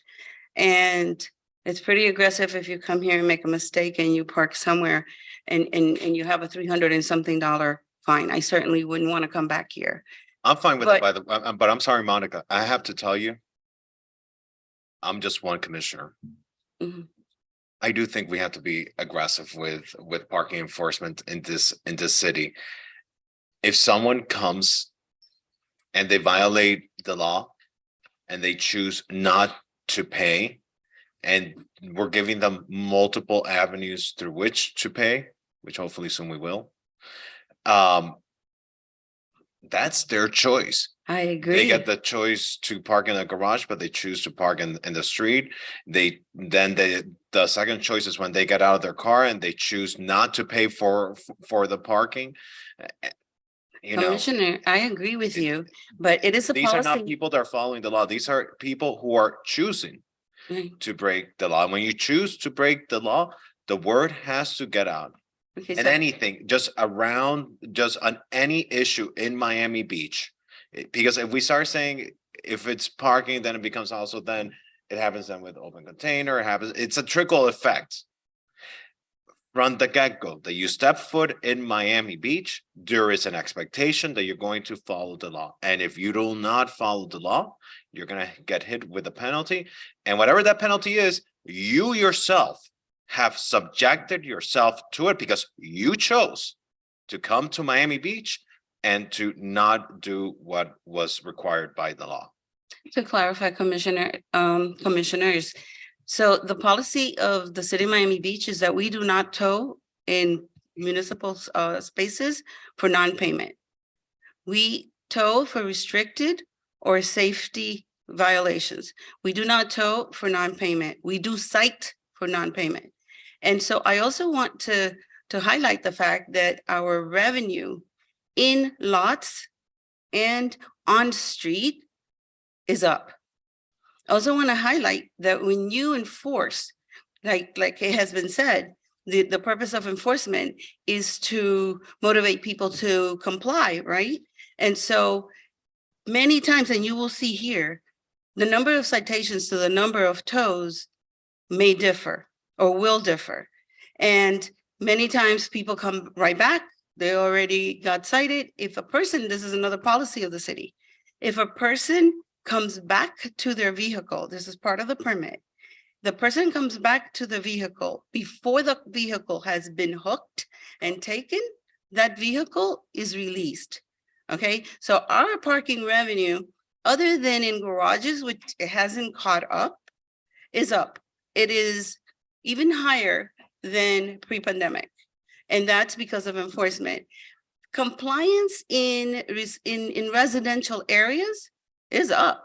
We can check tags and we have 90-something% of residents with permits. So if they don't get the permit, then they get cited. So it's really the visitors that might get But cited. just a point of information Mhm. through the chair. Okay, our revenues are up. Okay. When was the last time we had an increase in rates? It's been, I think it was 2000, it's been at least 4 years. We have not had one recent. I We're thought we had coming a up. reason.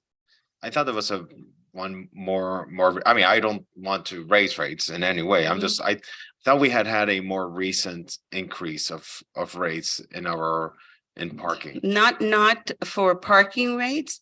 We do have CPI for residential permits, et cetera, but not for parking rates. And there was a change in regulation, and I think we're up for an increase in 2024. Okay, Yeah, so the difference, but CPI also, doesn't CPI automatically? but not parking rates, not garage and yeah. All right. Not or on street or off street. So I understand your point, because actually I could tell you that our citation revenue is up, but there was a rate increase. So I need to look at the number of citations. Also, if you have 17 or 20 vacancies, remember that our parking staffing was decimated during the pandemic. We were down to 9 officers. You know, and so as we grow, now we need to fill all of that. And the fewer officers we have, the less we can enforce. Additionally, every single one of commissioners, you are aware of our special projects, or for example, Commissioner Minor, I know you've gotten a few complaints on parking on North Bay Road or Alton Road because of the Ritz, et cetera. So we're addressing all of that, Ocean Drive, all of that. And yes, some of it derives towing, some of it derives citations, and much of it derives compliance. That's just, our budget reveals that. Let me ask you, I know Commissioner Fernandez has focused on some very specific enforcement relating, and maybe specially trained officers for parking, for bicycle lanes. I have a separate item dealing with sort of the delivery trucks and what have you. I actually saw one the other day. I mean, this huge 18-wheeler there was a parking lot that this facility has that could have easily accommodated it, but they chose to block the right lane. And it's like they were sat there for an hour and I'm like, in what world is this acceptable? Luckily, it wasn't rush hour, so it didn't totally slow traffic to a snarl, but it's like amazing the liberties that the delivery trucks take. Was this a CVS at 41st and Collins? It was either the CVS or the Walgreens, but I will say I could see it from my apartment. So if you know where I live, you know Because I was walking by there the other day and my blood was boiling because I was just thinking about all the resident complaints I got about that location. And there it was right in front of me, happening right in front. And then you feel powerless when that happens because it's affecting traffic, it's affecting the quality of life of residents, it's affecting mobility in this city. Something as simple. It's something as simple, and probably to that driver, it means nothing. But until that driver starts getting points assessed to their license. That's what I have a hard time on. Until that driver does not start having points assessed to their license for blocking the mobility of our city, stalling our residents' commute, impacting our quality of life, that driver will keep on coming back to Miami Beach and keep on doing the same thing. Yeah, I never understood why the delivery services I'm using them as an example, but it's landscapers and whatever. I don't understand where they get the special privileges. I mean, whether somebody's a doctor, lawyer, bartender, whatever the profession is, everyone's got a job to do. And just because a company for profit is delivering packages or cutting some, I just don't understand where they get the right to just say, well, this is an important thing. I'm going to park here for 10 minutes and everyone will have to wait for those 10 minutes. Just make two, especially by the way, since very often, not always, but very often there's a easily accommodated solution that may be a slightly inconvenient to them. I actually had a situation, I think I mentioned this at one of the meetings when I was coming down here in a car. They were doing some work by the Convention Center Hotel. I don't think it was related to them. I think it was more utilities, but they blocked the right lane and I blacked it up a while. And when I got there, I honked and he didn't budge. And then I started taking a picture. There were tons of parking spaces right to the right. All he did was move his car. And it's like, but the lack of consideration is beyond. And that's where we need to have a level of enforcement because unfortunately, hopefully people use their common sense and are considerate, but some people aren't. And again, these are not, most of the time, these are not residents. They're companies, people whose workers are right. They're profiting at our residents' expense. Thank you. So we cannot assess points. We cannot issue citations that assess points to somebody's driver's license because we're actually citing a vehicle. And that would be PD. And that happened before. And I think with this freight loading zone enforcement that they're doing, that'll help. Okay, so, and Mr. Chair, so we just spoke today. Monica, you mentioned, we now have the Miami Beach Police Department. We now have the Miami Beach Police Department participating in the enforcement of freight loading zones. Is the enforcement of the police department at the vehicle or the driver? Are the drivers who are obstructing the right-of-ways of this city and the mobility of traffic being cited against their driver's license, or are we issuing them a parking citation? No, this is a freight loading zone violation. I believe it's going to fall under the auspices of a parking violation. Okay, it's not a designated lane of traffic, which would qualify under 316-2045. I was just talking to Matthew about that, and that's the non-moving infraction that comes under the statutory provisions of the state. Okay, so, but I thought that, and I'm sorry, just refreshing my memory now. I thought that the benefit of having the police department participating in the enforcement of freight loading zones was that when a truck, let's say, when a truck is blocking a lane of travel, that with Lane of travel is what we're talking about under 316-2045. when a truck is blocking a lane of travel, can't the police assess a ticket against the license of the driver of the truck? In a designated lane of traffic, yes, it goes by the Florida statute. The benefit of having officers involved in FLZ enforcement is the ability to be able to free up that location or free up the vehicle that's improperly parking. And that's, again, it's more eyes on the street and it's more ability to be able to conduct. But you see, but what I see as the benefit of having you involved is you're seeing the immediate benefit of freeing up the location. I'm seeing the recurring benefit Mhm. of slapping them on the hand with a ticket against their license that incurs points against them, that's what's going to discourage them from coming back. The immediate effect, yes, I understand the immediate effect of freeing up the lane of traffic, but the long-term effect is changing the habit, changing the behavior pattern of this individual that's blocking a travel lane of traffic in our city. So Commissioner, if I may, I do not believe, and I'll check and see that the imposing of a violation under Florida statute is a points assessed issue against their driver's license. I will verify that. Again, I know it does qualify as a parking violation within a lane of traffic. And they can, under the statutory provision, issue the citation, which I think carries greater weight, primarily because of the obstruction itself. Okay. I'll check on that for you.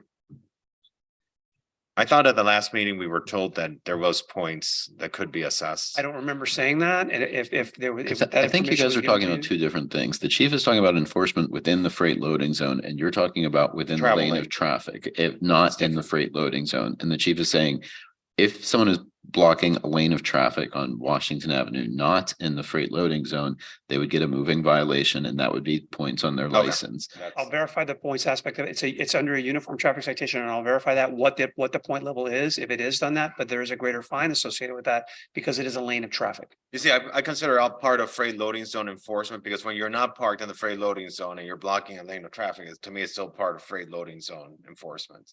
Right. So But the- I'll ask a question to the chief. On 23rd Street, by the Walgreens, you've seen it. Sometimes these 18-wheelers stop in the middle, right? In that case, can you cite the driver because they're in a lane of traffic? I would have to look and see the position of the vehicle. You're giving me a hypothetical that I haven't seen. I would prefer that we do this when it occurs versus the hypothetical. Okay, so again, if it's blocking a lane of traffic and it's causing a traffic related issue, then yeah, we need to deal with it. And the driver can be cited. It's a lane of traffic. It's not a designated parking lane. It's a lane of traffic, which is different. There's a significant difference between the two. All right, that's how you help us, by the way. Yeah.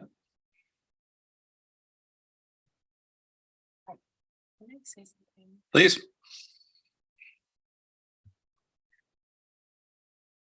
What's interesting is the parking department has very few employees, right?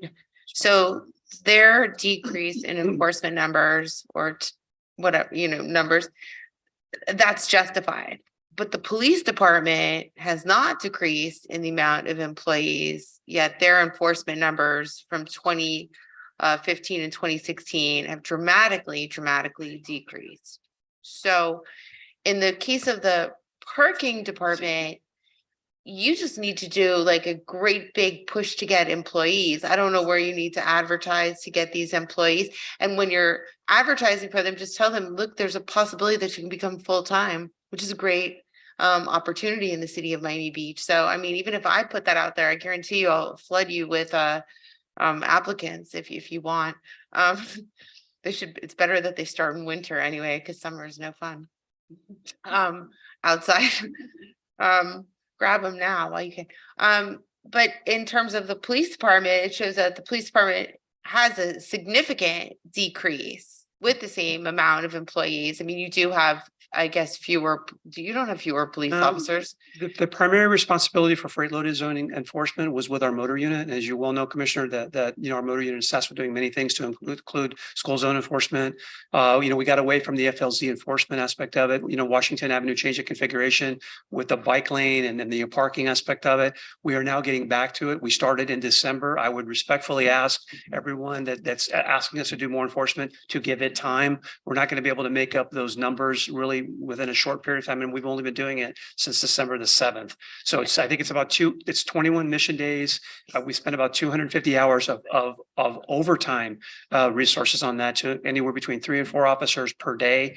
And so far it's starting to yield the results, but we're just getting back into the swing of things. They're starting the West Avenue project next month, and we're losing 150 parking spaces in the Lincoln Road area. So it's going to be really important that in those areas where there is resident parking, that you guys do enforcement so that the residents who do have the parking permits there can park in their neighborhood. And those people, you know, and send a strong message to people who are parking in resident parking not to do so.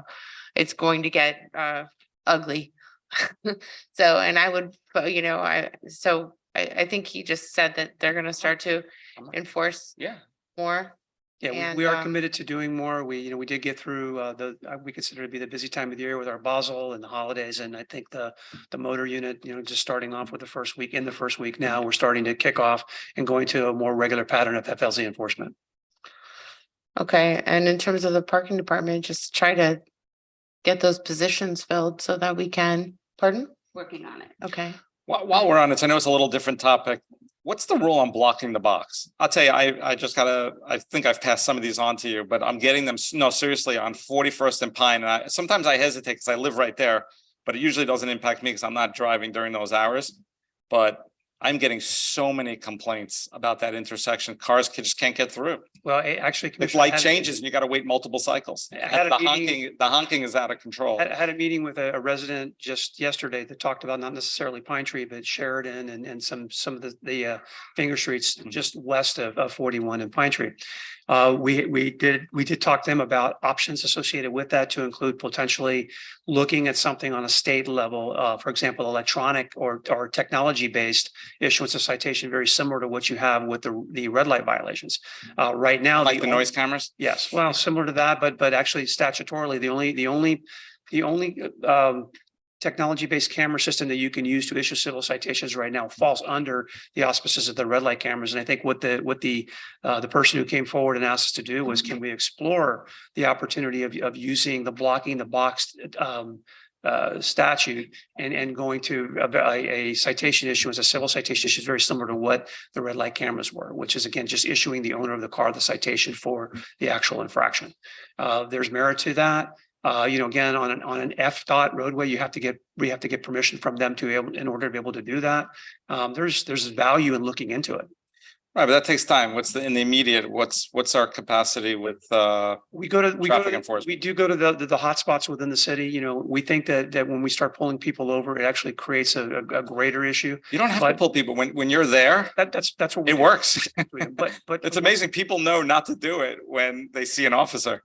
And we're trying to do that with our beat officers, to where they're there, and again, you're talking about 41st Street, but there are 12 streets, 12 intersections between there, and what we're trying to do is identify the ones that cause us the most issues, to put an officer there during that peak hour from whether it be 4 p.m. to 6 p.m. to make sure that the box is not blocked. We look at signage. We're working with Jose Gonzalez on as many options as we have in order to be able to alleviate those issues, maybe signal mitigation, to be able to get more people through to where they're not trying to get through on a red light or a yellow or get stuck there, but there's a lot of things that we are looking at trying to do in order to be able to synchronization.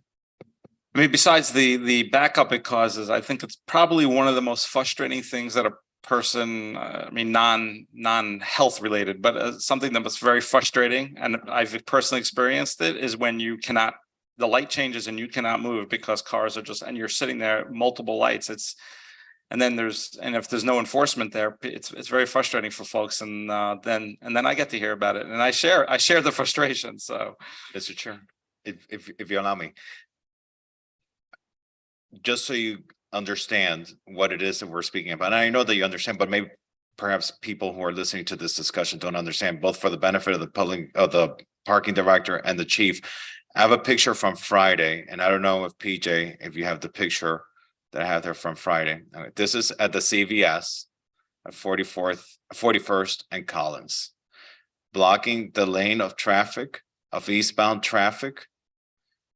And it's a very narrow street, because you see it out of your balcony.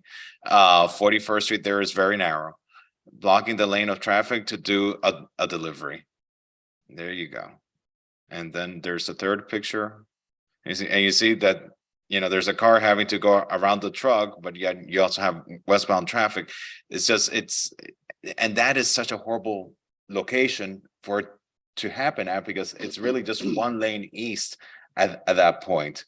And so it's just one of the things that hopefully through this enforcement of these delivery trucks, that hopefully we're gonna be able to address. And so it just highlights how important the efforts that you're doing, Chief, and Monica, that you're doing, how important these efforts are, because these things are happening throughout our city.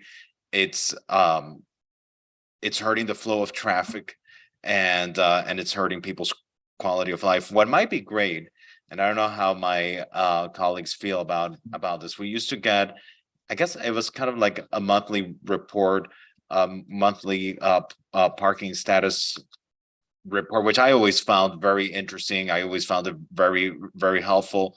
And I don't know, maybe we could start getting those again. Maybe we could also include in that monthly report, in addition to what was provided already in the past, some more detailed information on what we're doing with these delivery truck enforcements, freight loading zone enforcement, and bicycle lane enforcement. I think that if we could reinstate that, it'll be, I think certainly it will be helpful for us and for the community to see that we're taking this seriously. I support that motion, so to have a recurring item about parking enforcement on each agenda. And So we can monitor it reinstating, and also reinstating the status report with every no, we used to get a report with every agenda. I remember we used to get a report with every agenda, not since I've been a commissioner, but before I was elected. I remember we see that in the agenda. And maybe that could be reinstated and built upon now with this extra information on these extra efforts that we're taking. It's important for the public to know, if we're putting resources into putting parking enforcement officers on bicycle to address this, the public needs to know the fruit of the investment of their tax dollars. If we're putting these officers into enforcing freight loading zones, they should see what's the outcome of it, because they need to know that we're taking these issues seriously. So if we could reinstate that, that would be great. Just in closing, can just two points, quick points. Just for your viewing audience, you had mentioned the revenue driver issue. We're not talking about trying to drive revenue like this is some type of a profit center. The statute specifically provides that the city's administrative fees to recover its costs in enforcement. So for example, payroll, obviously, if you're dedicating folks to enforcement and this particular scenario, FLZ enforcement, the city's entitled to recover its costs, right? So we're not talking about this becoming a profit center. So to the extent there was any confusion, just want to clarify that.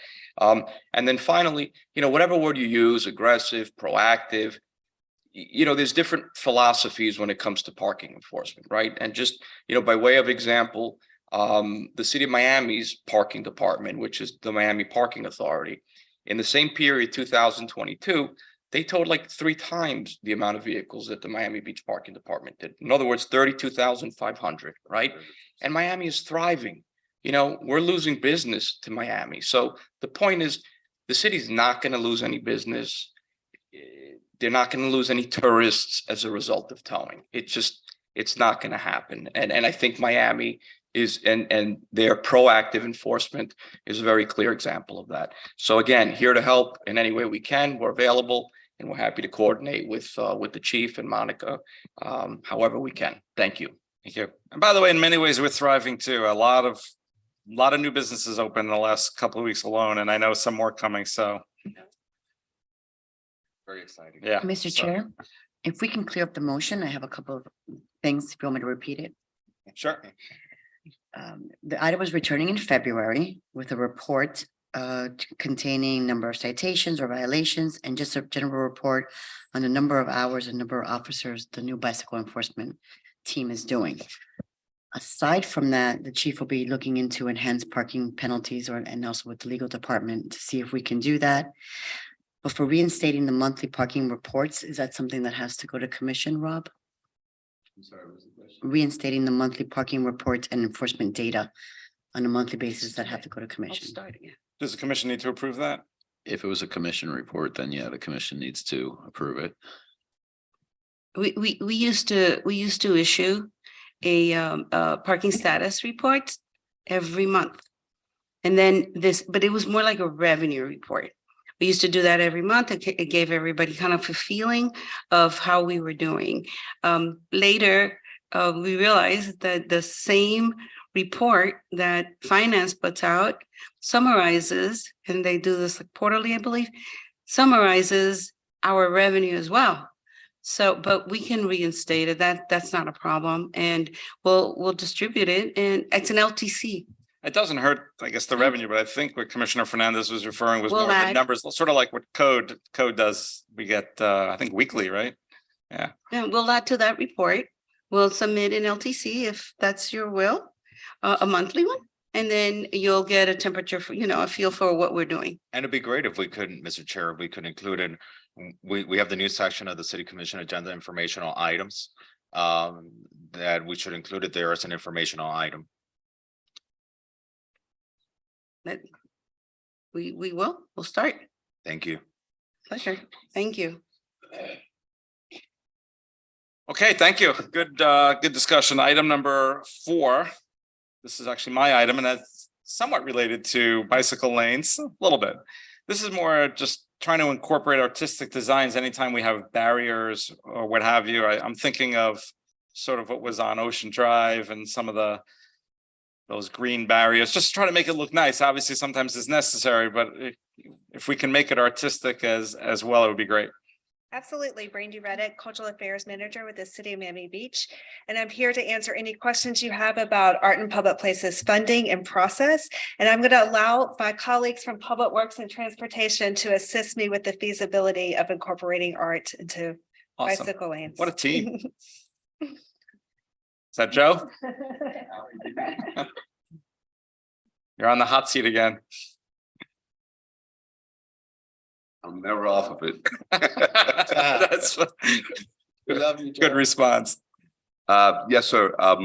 We've been coordinating with tourism and cultural affairs regarding art in public places. And we are happy to support the initiative. We'll do anything we can to make sure that wherever there's an opportunity to beautify the city, we certainly will work with our colleagues. So how does it work? What would be the next step? Identify funding. Funding. I mean, do we have even the concept of what this would look like? I think a lot of it depends on the specific type of art that we would want to put, depending on the location. Then we, at that point, would assess the cost of it and identify the funding. At this time, I think that the next step is to identify potential locations that we would want to do something, to identify what kind of art we would want to place there, and then look at the cost. Yeah, I mean, I'm not picturing like high-tech art or some famous artist, right? It's just making it, it's beautifying it to some degree. But maybe I'm underestimating the cost impact. Does this have to go through the Art and Public Places Committee for approval? Yes. Okay. I have a question. How much of our local art inventory is by local artists in Miami Beach?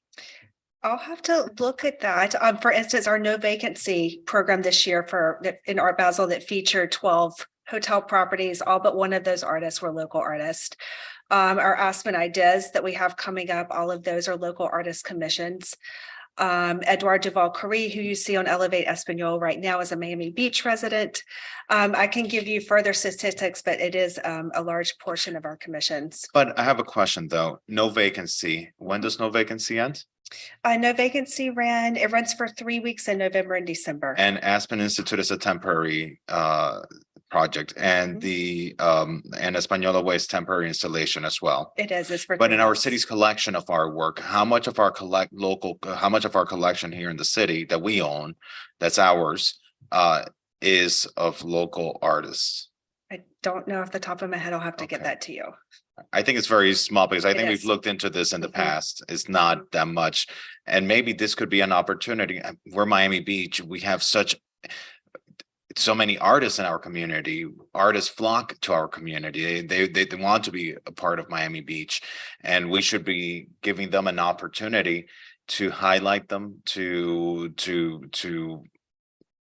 grow, be discovered. be enjoyed by their neighbors, by this community, and maybe somehow we can incorporate local artists into this. And even our Arts in Public Places program, be great to incorporate a little bit more local artists. And I like it. by the way, the Georgie in our office, I don't know if you all know this, he is an amazing artist. You should have him show you some of his work. I'm sorry, I'm Seen digressing. digitally what he can Yes, he is incredible. Well, maybe we can sign him up.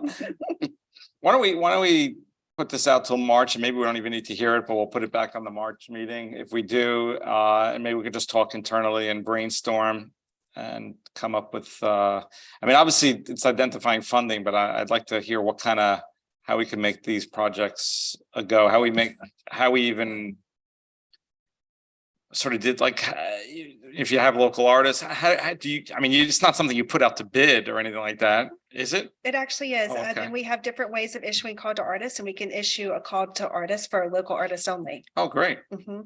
Okay. So how would we get that process started? We would first identify funding and issue a call to artists, and typically how that process works. If we wish to issue it local, we would get the applications back. The Art and Public Places Committee would then recommend a short list to further develop proposals. They would present their proposals, and the recommended artists would then go to City Commission for final approval.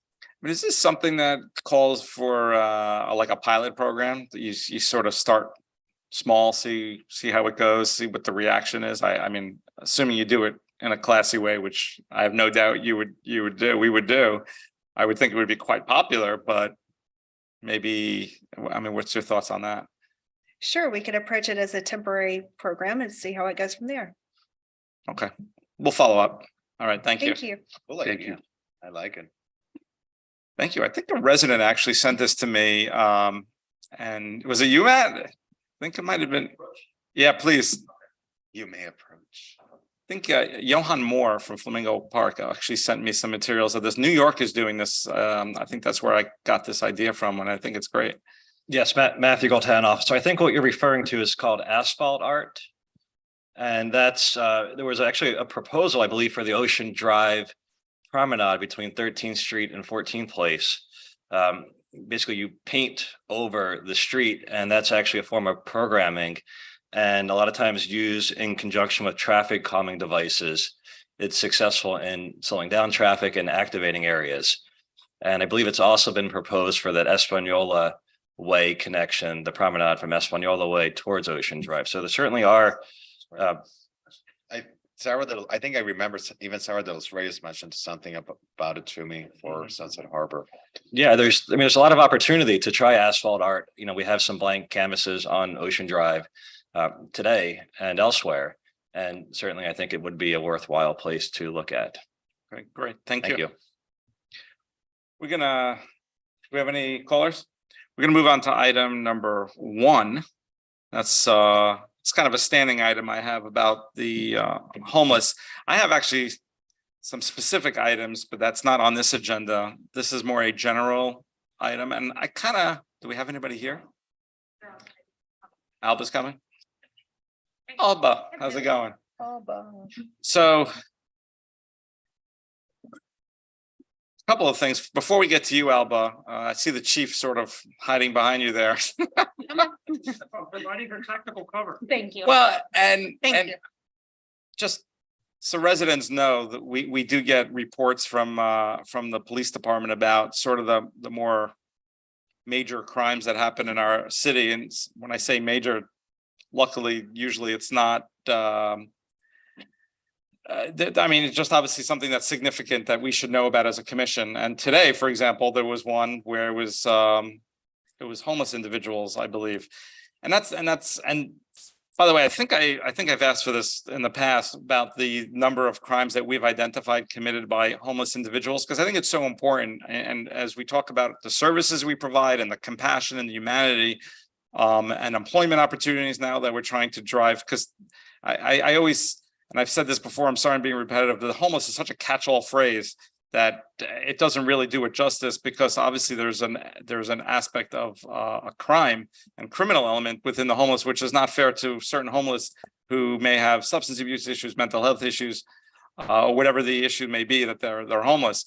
But we cannot lose sight of the enforcement aspect of it. I know you had an item, Commissioner Rosa Gonzalez, last time about Collins Park. I know Commissioner Fernandez, you've been very active on us. I mean, this is the right commission to try to deal with these issues. So can we get those numbers about crimes committed by homeless? We have a report that was generated by our IT section and actually was made available to me on Monday. That talked about the number of homeless arrests associated with that and cases associated with homelessness, and actually a breakdown of the particular crime associated with that arrest.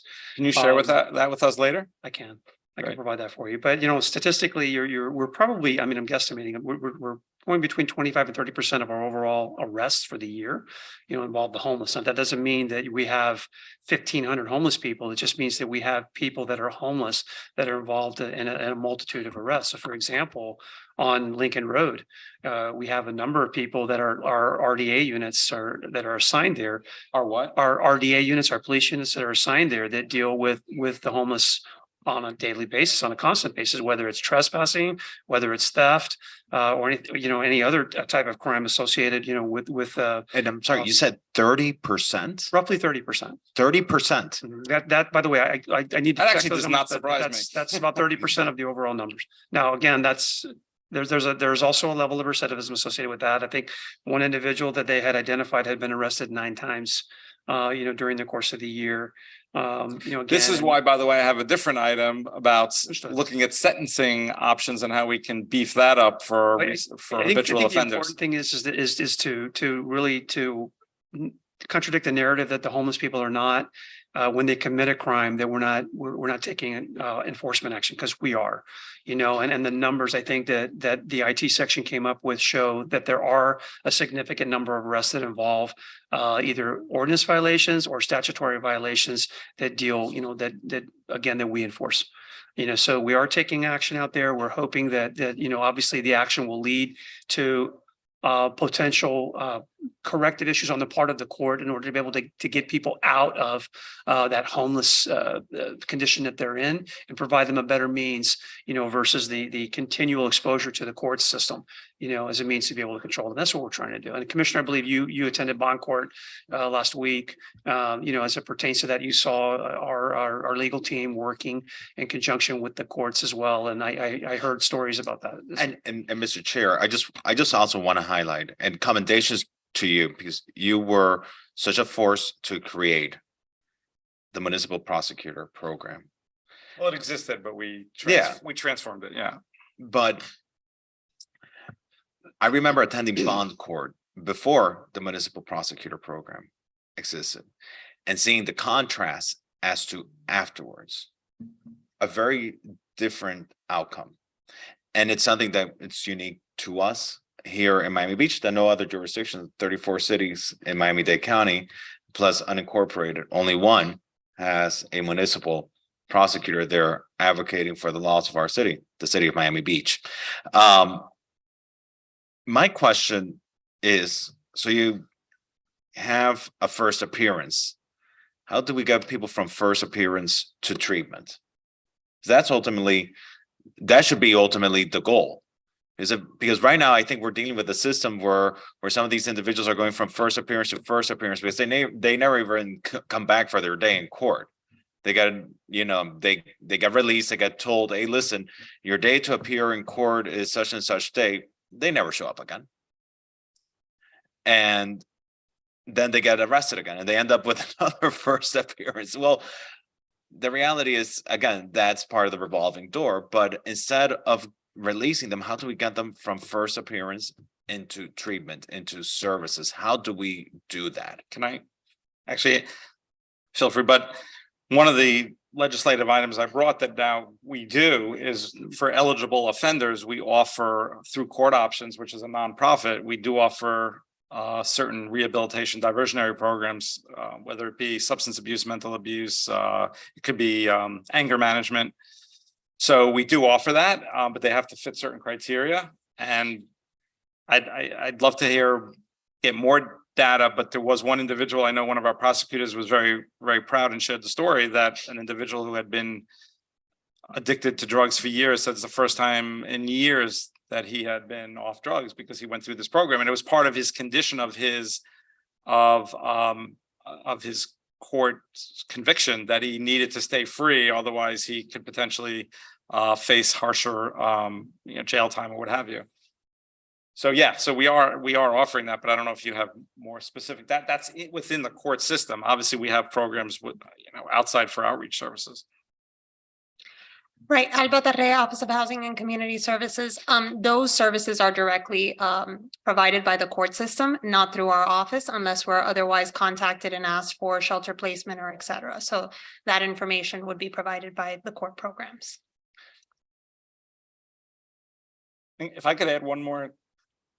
I actually have been looking at this data and the amount of outstanding warrants. That's exactly what you're talking about, where individuals come. I'm not talking about Miami Beach. I'm talking about Miami-Dade, where they come, they're supposed to appear after their first appearance, is supposed to appear, is at an all-time high. The police can't even look, we don't have the reason. I don't say, when I say we, I'm talking about Miami-Dade County, not Miami Beach right now. Do not have the resources to go and find these individuals. So exactly as you're saying, Commissioner Fernandez, it's gotten to a point where they basically they're rearrested, and that's how they get brought back to court, which is one of the very reasons that you and I have been sort of taking this lead on opposing this bail reform that is being talked about and being proposed, because I think it's so dangerous that these individuals may not come back to court and we can't find them again. But here's one of the questions I have. So you have first appearance, then at first appearance, they're told to come back on this date, right? It's usually what happens at first appearance. They're given a date to come back. Correct. Yeah, or you're homeless and you're given, you'll either get something in the mail with a date if you have an address, or you're told homeless. If you're homeless, you're told verbally, this is when you come back because we have no mailing address. for What's you. that hearing called that they go back to? I am not sure. Status. I think it's arraignment. Okay. If they don't make it to that hearing, does our police department get notified when an individual does not appear there? No. Okay, how do we create that notification? Because here's the thing. If I'm a homeless individual, I get notified I need to be in court a certain day. I don't show up in court that day. Our police department should know that that person missed court, because we're a small community. We generally know our homeless individuals, and our officers come into contact with them. And they're told, AJ missed, I'm saying AJ because those are my initials. AJ missed his day in court. More than likely, one of our officers might see AJ and now is going to arrest AJ. It's the only way that the word gets out in the homeless community that if you break the law in Miami Beach, don't go back to Miami Beach if you're going to break the law, because they're going to arrest you when you miss your day in court. And it's not that we want to create a bad environment for the homeless. It's that we want to create a safe environment for the people who truly are homeless, who are not criminals, and for our residents and for our visitors. But we need that word to get out there in the homeless community. If you go to Miami Beach, you break the law, you end up at a first appearance. They tell you you're going that you have to show up back at a certain day for a hearing. You don't show up, but guess what? Don't go back to Miami Beach if you don't plan on showing up, because when you don't show up, the police are going to know that there's a bench warrant for you, and they're going to find you and they're going to arrest you. How do we create that communication? That has to be a report that's generated on the county side in terms of letting us know that someone did not show up and that person comes back to Miami Beach. Judge Safey, the clerk of the court, the corrections department, who in the county is supposed to provide us or should provide us with this information? Ultimately, I think it would fall back on the clerk of the courts. The clerk of the courts. So that I will tell you, in conjunction to your comment, the way that we are notified that a person missed court ultimately is through a warrant in the system. And of the numbers that that have been provided, it actually shows a breakdown of the arrest per se. And last year, there were 201 instances where we stopped someone that was designated as a homeless person that had a warrant for their arrest. So But you that's stopped, the officers running the subject. but you stopped that person Yeah. because of something else, not because they had the Not bench nec- warrant. Not necessarily. They may have stopped them in order to be able to check to see if there were any outstanding warrants. It could have been issuing them a trespass warning, and prior to them leaving, they ran the person and they came back with a warrant. There's a So variety you of do get reasons why. okay, but so you do get notified when someone No, has, we have to run the person. you have to run the Yes, person. That's it. But we did not get Okay. written notification that someone did not show up for court. I think whether, and this is just in general, even if the person is not homeless, and correct me, chief, if I'm wrong, if I'm misspeaking here. And I usually like to get input from our public safety experts on this before I take the liberty on speaking on this, but I mean, shouldn't the police department be notified if an individual that was arrested misses their day in court? Shouldn't you be notified in case this person makes their way back into our community? Well, potentially, is a if- if- criminal. if the person lives in Miami Beach, you could probably make the argument that if it's here and we have the resources to be able to go within our city to be able to catch someone that didn't show up for court, I think it would be reasonable to say if a system could be created, that would be good.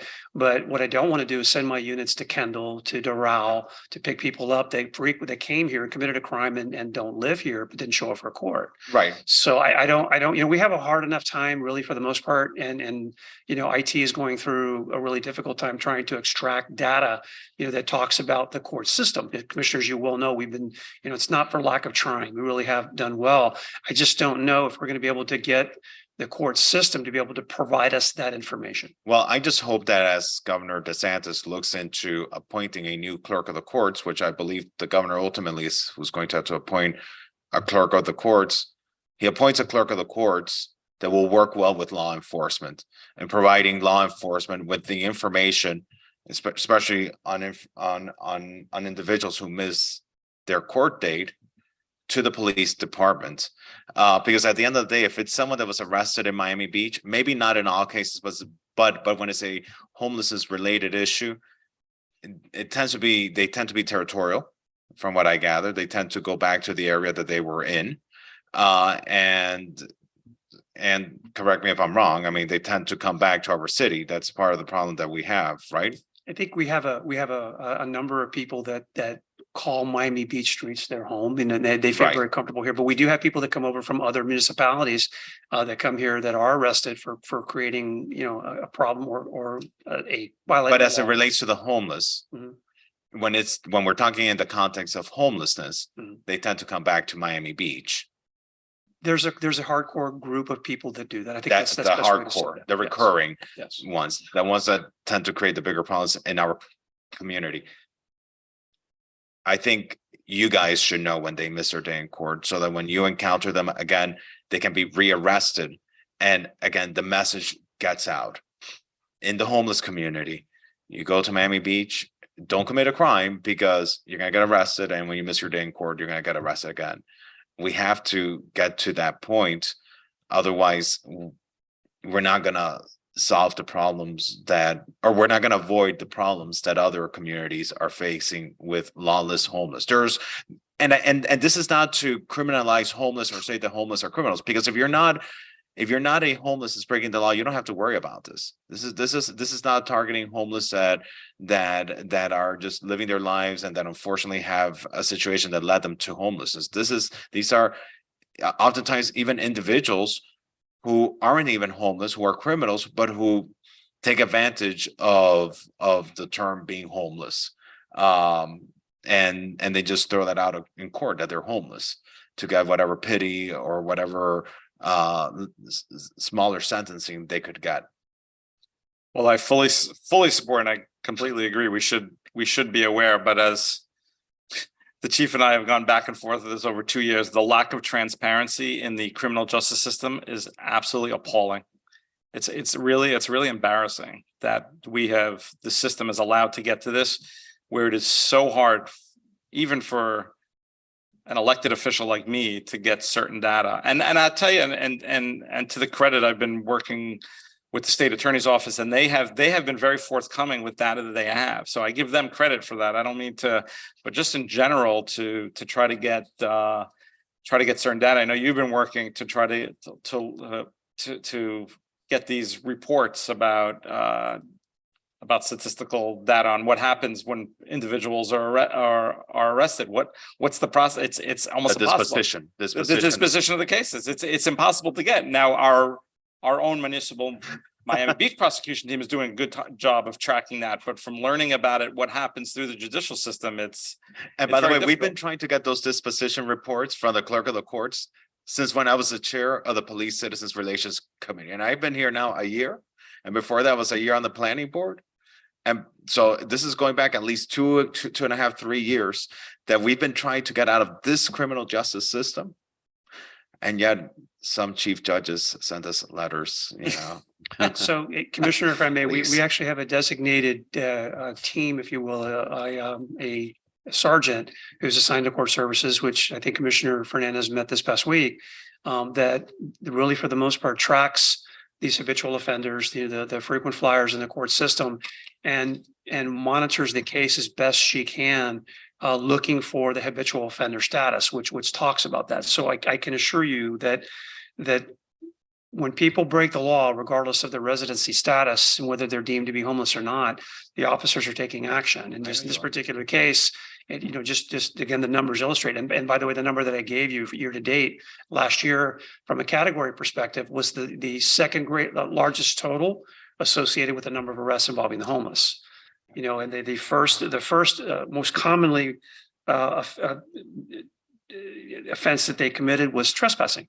So, you know, the officers are recognizing that there's a posted trespassing sign.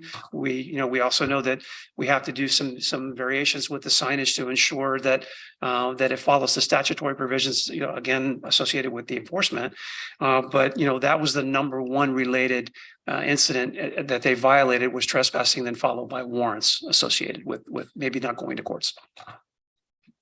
And if I could add, there's one thing that we can do internally with our municipal prosecution cases. We can give the chief a report periodically of bench warrants issued, because we do know in our cases when someone doesn't show up. And so we can offer that, although of course that's only a small portion of the total arrest. It's gonna be a small number, but still, yeah, it's worthwhile. Yeah, so we're happy to do that to help out. I just cleared that with Mark Fishman from his sick bed at home. So, Thank so you, Mark. it was okay to offer that. And the other Does the thing, state attorney know on her cases? when a bench warrant is issued, well, yeah, and it happens when somebody doesn't show up and the judge says, Joe Smith, are you here? No, he's not here. You have a bench warrant. And Because I mean, the state attorney tends to be more of a partner. You know, given the limited resources the state provides that office. But maybe we could work the same way that our municipal prosecutor can provide us with that information, the chief of those bench warrants. Maybe if we reach out to the state attorney's office, they could provide us, if we ask for that information. well, it doesn't hurt to ask. I have my doubts. And she is I a remain good skeptical, partner but we can certainly ask.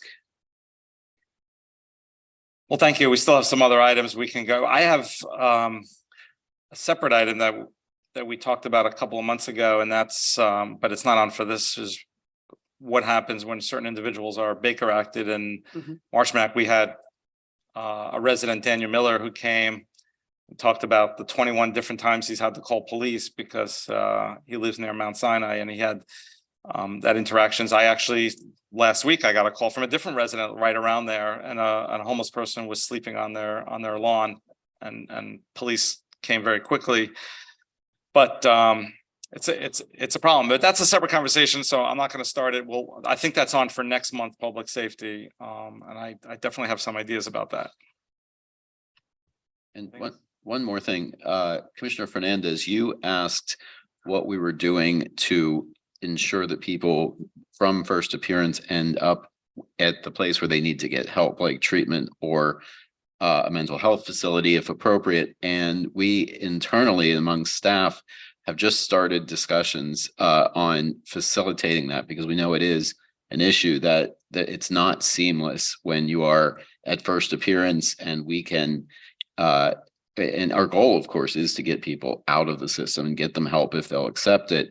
And so we're working to come up with a model with all of the stakeholders to seamlessly, if someone goes to first appearance, if they accept an offer to go to mental health treatment or to drug rehab, that we can actually pick them up right there and take them from the jail to the facility where before they have a chance to change their mind and go out again. So that's a discussion that we're having now. It's pretty complicated, and it's there's a lot of moving parts, but I want you to know we are working on that. Great.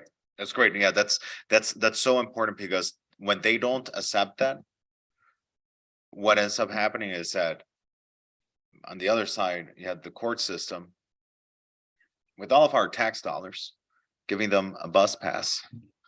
And TGK is a straight line on the bus pass back to 41st Street. You look at it on the map, literally a straight line back to our community. So great. That's going to make a big dent once we're able to implement that. Great. Commissioner Rosen Gonzalez. I mean, I continue to have the same complaints, which I know I texted the police department. I know that you guys have been following up on stuff. I got a very disturbing complaint from Collins Park yesterday. I know that I spoke to the city manager. She said that you guys are they're gonna put a park ranger in Collins Park. Also, they told me that there's some homeless behind the Eden Rock and Fontainebleau that are hassling the tourists and residents alike. And now more recently, there's a few homeless people. I'm starting to get more and more complaints from the north end of North Beach too, where Ocean Terrace is. So, I mean, I don't know. I think the ideal thing is to have as many beds as we do homeless. If we have 169 homeless, we need to have 169 beds, you know, and I know it's expensive, but you know, your outreach group told me that if she had beds to send everybody to, she would, but there's a lot of times where she brings somebody in, they go in and there's no bed. So if we need to give more funding to buy these beds, Alba, we will. And we've purchased additional beds. We did that in the last commission. And we're currently working or reworking our contracts in order to add those additional beds. I'd also like to share that New Hope also has beds that they purchased through their contracts. We're also looking at a budget amendment through them to add additional beds for them. The reality is that the shelter providers also, it's a capacity issue across the continuum of care. There are sometimes not that many beds to be able to even purchase if we wanted to. Staffing is also an issue across these providers because, for example, take the Lazarus program that we've had and that we fund, but that is continuously having issues with retaining employees to work the program. So for example, in New Hope, their service numbers, they started with us on October 1st, 2022. Their service numbers up to date of January 9th, 2023, they've had 1,110 contacts. They've had 174 engagements, 36 shelter placements, and placed 6 people in residential care. Residential treatment is specific treatment for mental health and substance abuse through our Marchman program and voluntary services. So their numbers for the first quarter have been really well, and we're working with them. We're collaborating with them. They work 7 days a week from 7 p.m. to 3 a.m. And so we're doing as much as we can. But the capacity of beds, again, it's a shelter provider. But my one question is that if, let's say that we get the 160 beds, let's say that we increase our capacity and we triple whatever we currently have, and we get as many beds as we do homeless, are we sending a sign to the homeless, like, come to Miami Beach because you're going to be assured a bed? That's a problem too. I mean, so we're going to get the beds to put, And it's a delicate balance. We do purchase our own beds. We also get beds from the Homeless Trust. And roughly we're looking at about 100+ beds that we actually purchase and get through the homeless continuum, whether it's through our office, whether it's through police, whether it's through other contracts that we have. So it is a delicate balance of resources, because the more resources that we also put in, we also see an influx of other communities who may not have the same resources who will come over to tap into ours. So it's a very delicate balance, and we do a lot of family reunification. For example, our numbers from October 1st to December 31st, we conducted our Homeless Outreach Services Office 156 shelter placements and 76 family reunifications. 76. And we do not just place someone on a bus and wish them well. We make sure that there is a family or friend available and willing to take them and to support them. That's So- great. Congratulations. Wait, I had something else. So I have people constantly texting me and calling me, look, there's a homeless person outside. I just got hassled by this homeless person. Who do we have a homeless hotline? We do. We have our office line. There is a homeless hotline as well. And so we have that information available. We have the Are You Ready cards that I'll be more than happy to share with whomever would like them. We have the MB Cares signs that we need to Yes. expand those signs But okay, let's with the say that information. if I call the homeless hotline and I'm a resident, is someone always picking up? Well, 24/7? Because I feel like this hotline needs to be activated. We need a dedicated person answering this, and then we need a concerted communications campaign throughout the city to say, if you see a homeless and that homeless Report is it. disturbing people, call the hotline, and then immediately residents, you're going to empower all these people that are texting me and texting him and calling us and emailing us, and these are just So the homeless hotline, just to add, the homeless hotline is managed by Miami-Dade County. so No, we wait. should have our own hotline. We Wait, should have our own homeless hotline, but I have a question, Madam Vice Chair, and that person should have the beds. if I may, Yeah. through the Vice Chair. Mhm. Which is the number that we have on the MB Care signs? Our office number. Okay. We have our office number as. What well. are the hours in which that line is being answered? Our office hours are Monday through Friday, and it's stipulated on the sign from 7:30 a.m. to 4 p.m. Okay, homelessness is not an office hour issue. Homelessness is a 24/7 issue. That line needs to be answered. I mean, I'm not an expert, but I feel like that line has to be answered 24 hours a day. We need a And then maybe it needs to dispatcher. be forwarded to. We need a line, and maybe the police department could help fund it, in my opinion. There has to be a dispatcher on the line, and that person can do one of two things. Number one, alert the police department that some homeless person is causing some sort of a scandal or doing something really that they shouldn't be, okay, in public. And the second component is the person that has the connection to all of our beds. So when you call that hotline, you immediately get a person on the line. Okay, if you're a Miami Beach resident or you're a tourist and you call the homeless hotline, and we should have signs everywhere. Immediately, either you can, 911 can dispatch a police officer, or we can get these people, we can send somebody out from these projects. The employee has to go out and then either, and offer this person a bed. And I think that way we solve the problem. Because, and we need to let our residents know what's going on too. Listen, homelessness is a big problem. Miami Beach now has a 24-hour homeless hotline. You call and we're going to take care of it. But Because Commissioner, if you yield just for a second, tourists are getting accosted. if Yeah. you yield just for a second, you and I and all of us on this dais need to help drive that behavior. When people are texting me about this or calling me about this or complaining to me on the beach walk about this, I report it. They don't know I'm reporting it. I tell them, you need to call this number. Because what happens the day that they don't see me? They still need to report it. What happens the day that you're on vacation, that you can't respond? Well, I know we all respond on vacation, but the day that you're not, they're present for them to see you and approach you about it, they still need to report it. We need to drive that behavior. And I know we deployed a number of these MB Care signs. Let's make sure we're putting it in the park so we really have them in all the areas that they need to be in the beach. The beach entrances are a big congregating spot.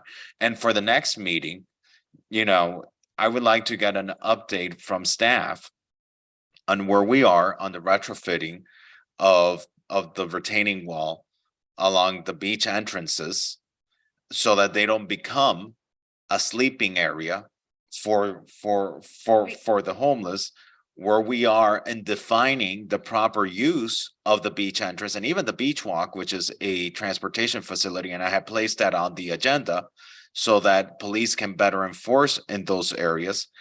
And where we are at with the stay away signs, because we need to make sure that our stay away signs and no trespass signs are updated and properly deployed. And for the next meeting, I'd like an update on those things that are related to all of this. But can you imagine if the $1 million that we just randomly, with no itemization and no real promises that we gave to Ron Book? Imagine if we had a homeless hotline that was staffed 24/7. We had all the beds that we need, and we could actually hire a police officer at that price, okay?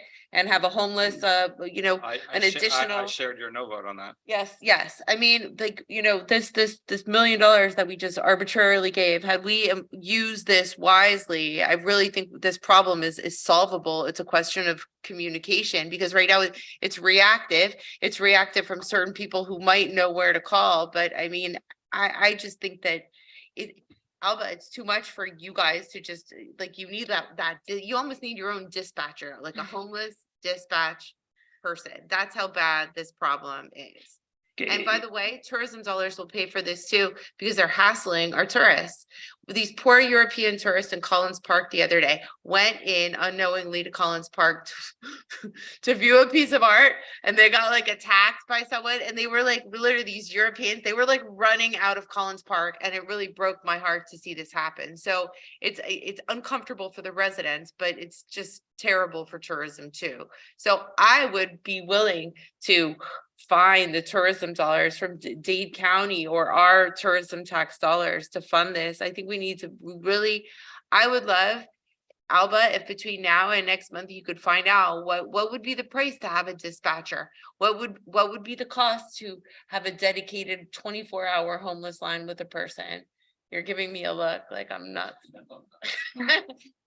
To me, I think it's a question of communication. What do you think, Chief? Well, we have a system of communications set up now, and I was talking to Alba about it. The non-emergency number, or again, is 673-7901, which could be advertised for people that have, again, a situation where they're involved with a homeless person that may be not committing a crime, but maybe creating an uncomfortable atmosphere for people, but they're there. That number is staffed 24 hours a day, 7 days a week. We also, as you well know, we've expanded our homeless outreach team to where we have an afternoon component that goes till 2 o'clock in the morning. Our homeless outreach daytime unit, they come in at 3 o'clock in the morning to do sweeps. So we're here, we're available. And more importantly, if it is a situation involving a homeless person that is creating a disturbance, we send a unit right away. More oftentimes than not, the person has stopped the disturbance by the time they get there. Our units are always affording people the opportunity to get placement, and they'll call Sergeant Berrien at home, and he'll send people in the morning, and then we'll call Alba as well. So the 911 system is there. Maybe we just need to refine it to where the 7901 number is used to report people that are concerned about homeless activity. And Commissioner Wilson, Wait, can I just finish my dialogue before we go? When you call the non-emergency number, sometimes you don't get any reaction for, 4, 6, 8, 10 hours after. And we know this because I've been getting complaints from people who might get somebody on the phone, but they say, we're going to call you back. And then they get a call back 12 hours later. But that's not what we need. We need immediate action. And we don't want to call 911. We want to call a number. Hey, there's a homeless person behind the Eden Rock right now. Please go, and this person either needs to be either they need to be arrested or they need to be offered services. But the one thing we do need to do is take them off the streets, especially when they're disturbing the peace. Okay, I can tell you that in those situations, probably what ended up happening with a callback is that it was a report, maybe a theft or something like that, where our RCC officer, the desk officer, will call them back later on in the evening. But when someone calls our communications line and they say that there's something going on right now that they think needs intervention, we don't hold a call. We prioritize it, and we make sure that a unit eventually ends up going there. And there's also a system in place that ensures that there's a callback. We let people know when the officers are going to arrive if there is a delay. But more importantly, I think we're establishing a pretty good network on how we deal with the homeless after hours, and And Augustine has we've been great. dispatched as well from the non-emergency number whenever there's a family, whenever there's a situation that they need the New Hope team to address or et cetera. We have a really good communication strategy with the non-emergency number as well as the Miami-Dade County Homeless Trust hotline or our office number when we're open. So And those I are the think we're three seeing, methods. again, these things happen. I mean, we don't really get a whole lot of homeless activity up around the Eden Rock. We don't. I think what's happening is enforcement now is causing, again, and even the attempts to placement are causing people to move further north, along that corridor. And that's ultimately, again, it's a tough task to track them, but we depend on people letting us know where the activity is so we can go ahead and we can do the intervention. Mr. Chair. Yep. Alba, what was the funding source for the homeless trust funding that we allocated? The $1 million for the 55 units of Yes. permanent housing. Yes. What was the funding source for that? I believe it was general funds, or I'm sorry, operating dollars, yes. Okay. From general revenue, not, I mean, we're talking about need for beds and placement for beds. We're getting 55 beds. I mean, I know the two of you were no votes on that. We're getting 55 beds, and I get the need for there to be a call center. We have a call center. It's not operating at night. Maybe we can go back to the same funding source. I don't think it was general funds. I think there was a specific pot of money that I asked at the time, could we use this pot of money for other uses as well? And I was told that there was certain uses that money could be used for. I think what you're referring to is the Home American Rescue Plan dollars, the Right. $200 and about $80,000 that were on the table. All right, and do we still have money We available? we still have the amount, the And 200 and could we something. potentially identify from their money to help supplement and expand that line so there's continued service? Since it's home ARP funds, I would need to research that just to make sure that it is an eligible expense and what that would entail.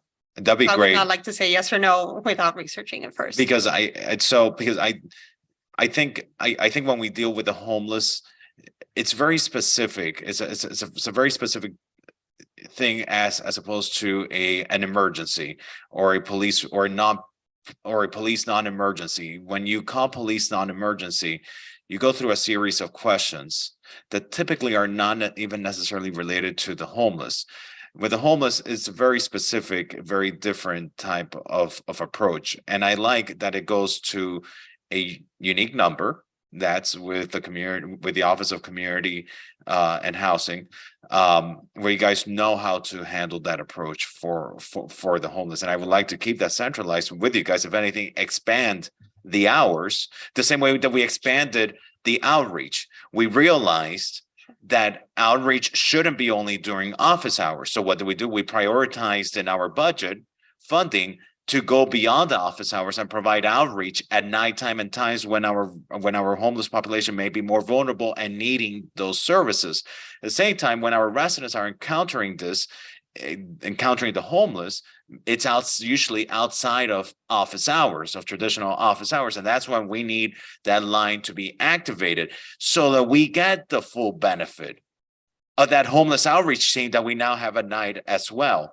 And so now that we've invested $1 million towards getting more beds, and now that we have an outreach team at night available to reach the homeless, I like for us to work on expanding that hotline so that we can really reap the benefits of all these investments that we've done in the homeless, so that the public really has a way to report this to the city. And if you could look into the use of those ARPA funds to see if we could use those ARPA funds for that, it'd be great. I'm sure we can explore with police and the non-emergency number. We're seeing what ways we can work around it and explore all possibilities and see what we come back with.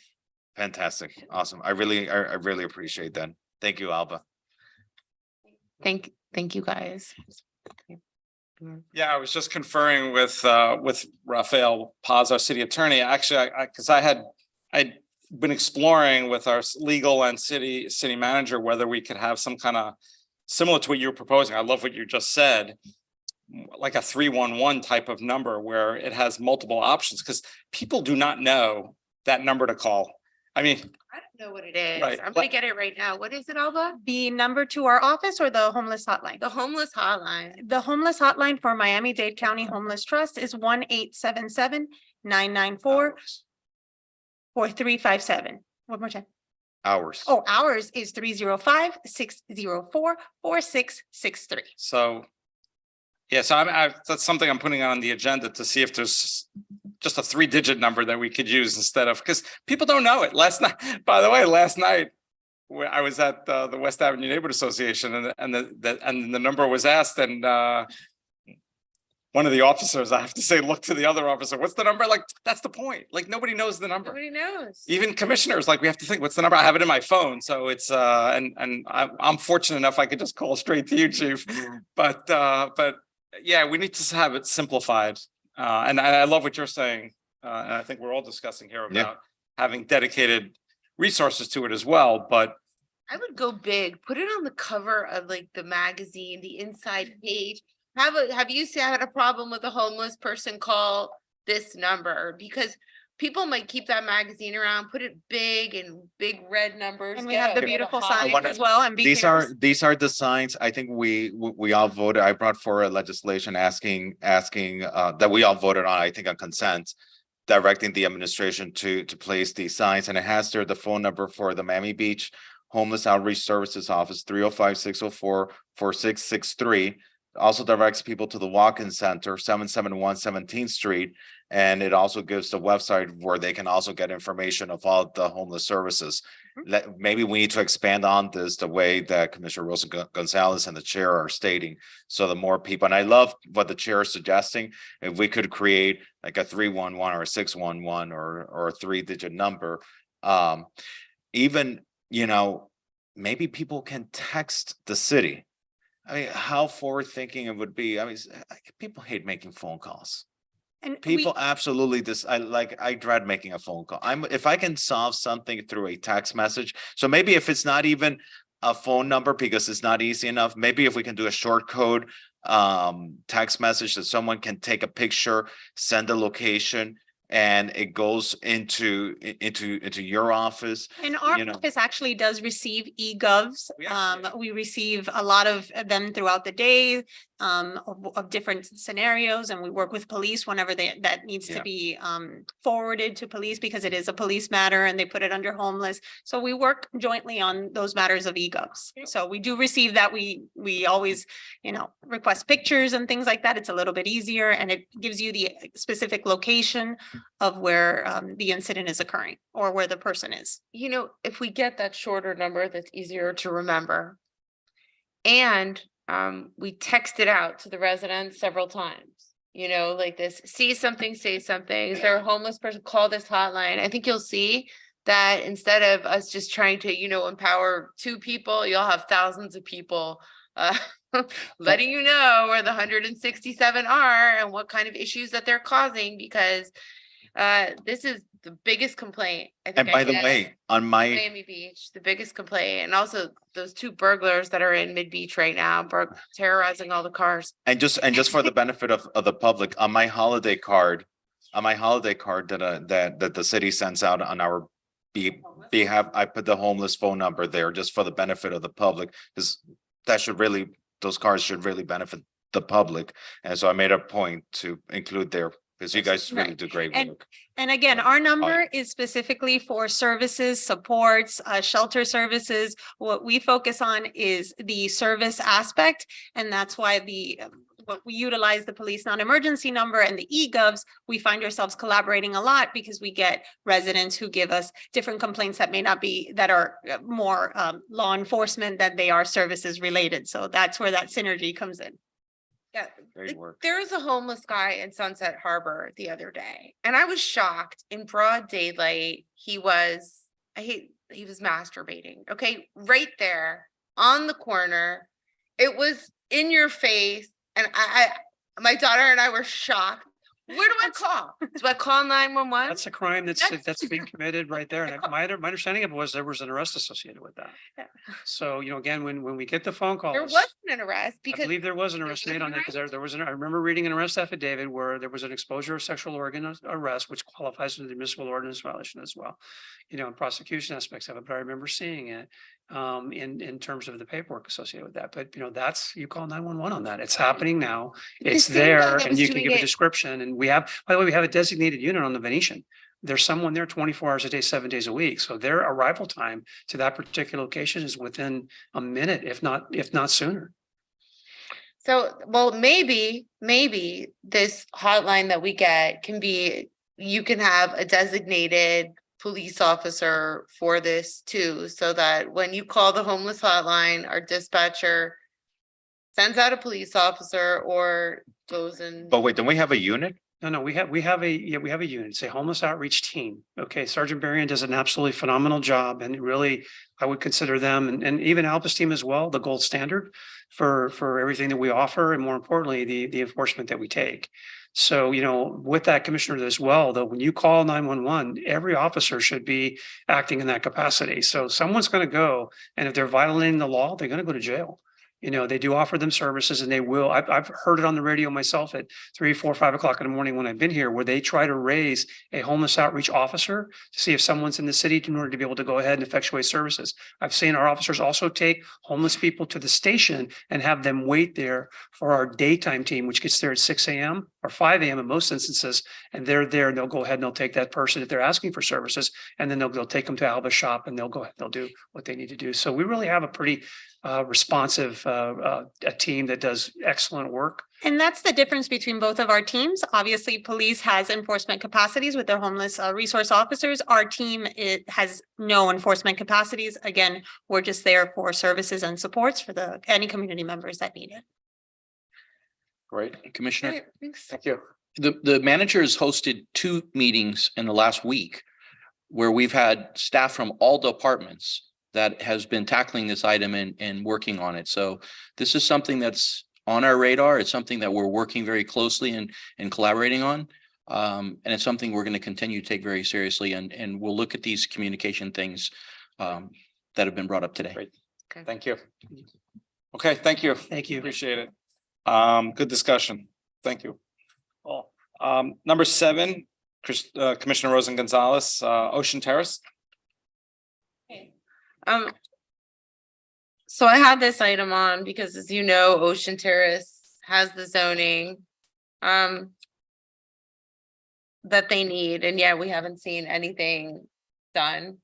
But I looked at the timeline that the administration gave, and apparently they will be finished with their building permit in January and they will begin construction on this new park in March. Are we following up with them and making sure that they are following the schedule? I feel like this contract has they can do whatever they want and the city is really left open to. So I can At their address that beck and and then turn call, it over their to mercy. David Martinez. So you heard this item. Well, first of all, good evening, everybody, and welcome back. You heard this item back in November. And you asked us to come back with more information. The Ocean Terrace project, just for the public, is a public-private project that includes a development agreement with the city. There's a private development project as well as a public park project that will pedestrianize much of what we now know today as Ocean Terrace. Both the private and the public projects have their final non-appealable approvals by the Historic Preservation Board. And then in 2021, and what you're referring to, Commissioners, in 2021, the city entered into a settlement agreement to resolve litigation over certain entitlements that had been raised. And as part of that settlement agreement, there were expedited timelines for the park portion of the project, for the public project. And in the agreement, the deadline for obtaining the building permit was November 1 of 2022. However, the developer has notified us and had notified us that timely that they were experiencing a few permitting delays. Eric is in regular touch with the developer team and with the various regulatory agencies and can update you on the issuance of that building permit for the project.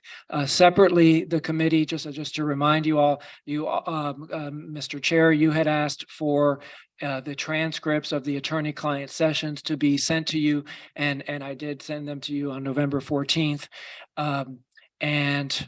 And you also, Commissioner Rosen Gonzalez, you had asked for a summary of the existing condition of the buildings, particularly the vacant buildings that comprise the project.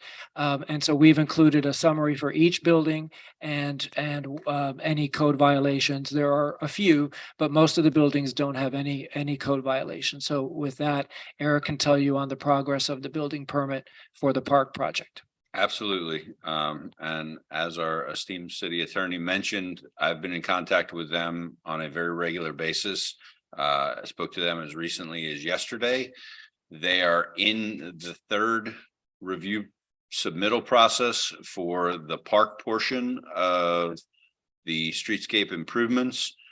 We are still going back and forth with them on some specifics related to the pavilion and some character palms that may end up having to get resolved separately.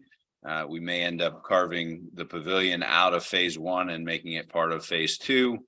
But either way, we're down to a couple of, relatively minor comments. We still have to get DERM approval, but I do anticipate that we will have all of these things resolved before the end of the month. Okay. How many months? So it says, I don't know if let's say that they don't comply, they don't get their building permit, and let's say that they get their building permit and they don't start construction within 60 days, like the agreement says, then what recourse do we have? So at that point in time, and I'll offer for the city attorney to correct me, but I believe the recourse that we have is to issue a default on the agreement, and then the city would have the responsibility to take control of the bond and finalize the work that would be associated with the park project. So right now, they were supposed to get their building permit on September 1st.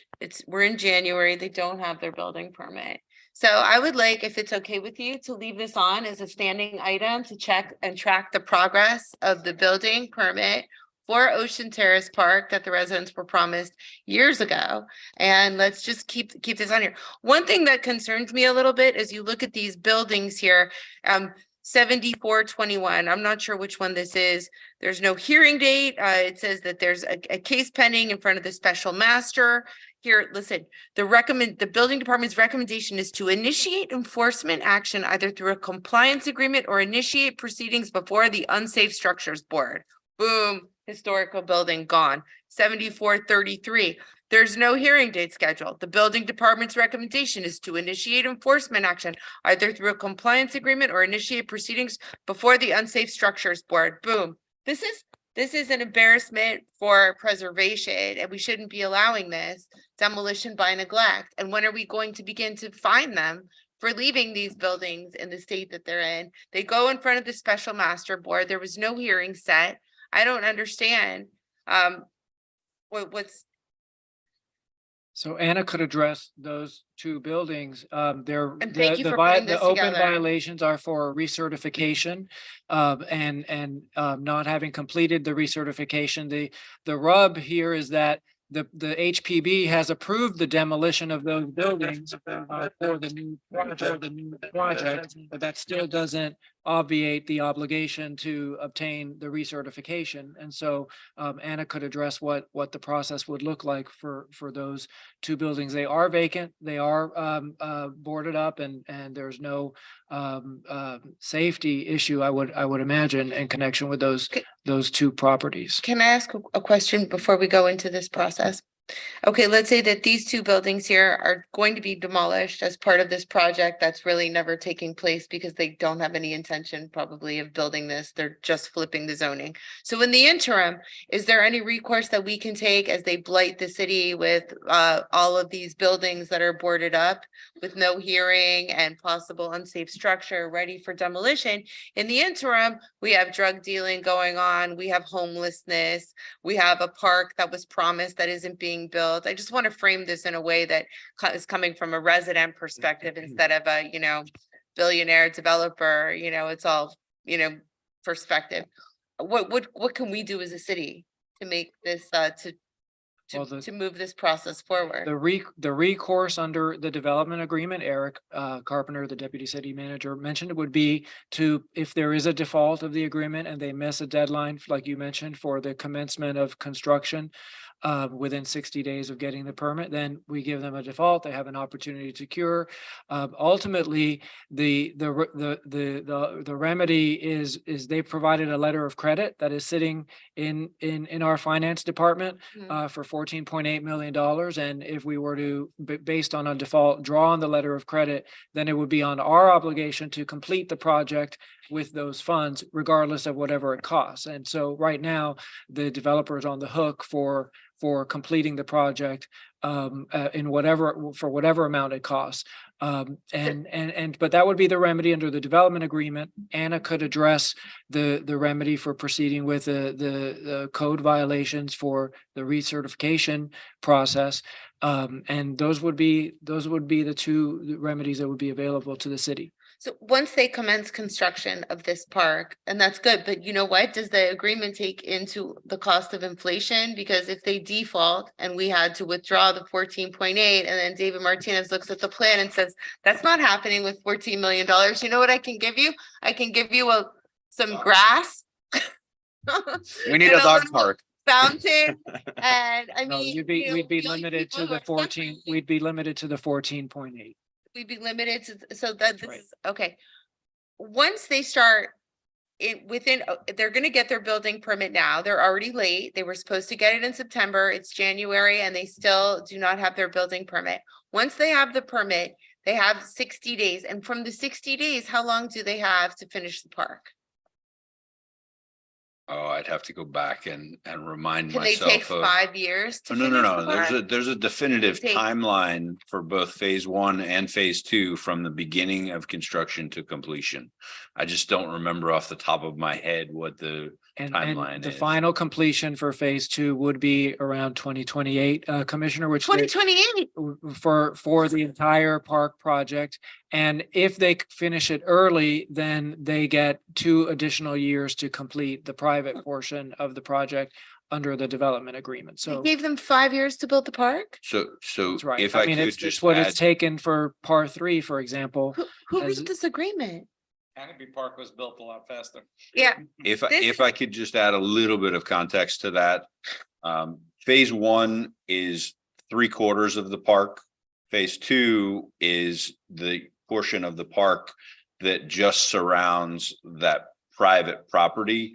So the timing was set up so that the majority of the park would be done and open to the public within the timeframes required in the DA. The phase two work, it doesn't make any sense to have the park completed and opened and then tear it up while they're doing the private construction directly adjacent. And so that's why that phase two has a longer timeline. Who negotiated the terms of this agreement? So the terms of the agreement were negotiated by myself and the city attorney's office. Well, I'd like to And know. approved unanimously by the then city commission in 2019.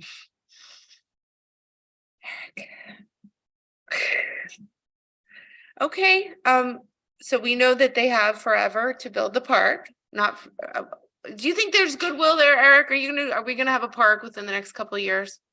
I do believe that we're gonna have a park within the next couple of years, yes. But the agreement gives them really till 2028. For the second phase of the park, which is approximately 25% of the overall park. But 75% of the park is going to be built by when? I would have to go back and look at the timeline. I want to say it was approximately a year to finish the park from commencement of construction to completion, but let me go back and double check that. And I believe that the agreement gives them as many extensions as they want. Doesn't it? No, there are standard provisions for force majeure extensions and some of those we resolved in 2021. Otherwise, you would be looking at years of additional extensions. So the extensions don't count toward the 5 years in 2028. And could we find out by next month how long they have to finish the 75% of the park? That would be really Absolutely. great. Wonderful. Is it okay with you guys if I leave this as a standing, as an agenda? Can I roll this over to next time so that we can make sure that we keep Ocean Terrace on its toes and we make it beautiful? That's the intent. But at some point, Commissioner, Mhm. we need to stop rolling this over. At some point, if we don't see action, we don't see movement, at some point, we have to send something to commission. We have nothing, we have no recourse. Well, We have no recourse. but then we put have the an challenge on agreement. our city attorney to find the recourse for it. We need, Commissioner Minor, would you please go through these documents and find a loophole for us? Come on, You know what? I can't. Well, first of all, I appreciate the compliment. Raphael's looking, but I'm gonna take you up on that. I'm gonna take you up on that. Will you find something that will get us out of this nightmare? Um, By the next meeting, you have my commitment. okay, and you'll Promise. find out when we can get the park, and thank you for putting this together. Both of you, I don't know who did, Raphael, this is great. This is good stuff. I'm gonna keep it with me till next month. So the buildings are set to be demolished, correct? Anna, moving on. Well, I'm not part of the development order. Mm-hmm. That's an HPB thing. I have no idea what the buildings are set for. They don't have a permit for demolition.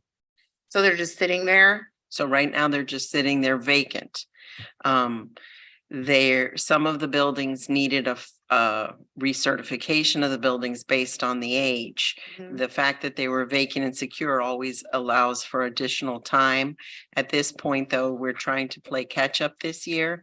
So we're strongly encouraging everyone to either come in with a written agreement on a timeline on dates where they give us this many dates to apply for permit, so much time to get the permit issued and so much time to do the work, so that if they can come up with an agreement with the city, we don't have to take them to the Unsafe Structures Board. And that's what we're doing, not just with them, but with every building that is deficient in their building recertification. Now, on the Deauville, we were able to begin fining them for having a blighted vacant building. Can we, yes. So I just want to differentiate between the Deauville and this.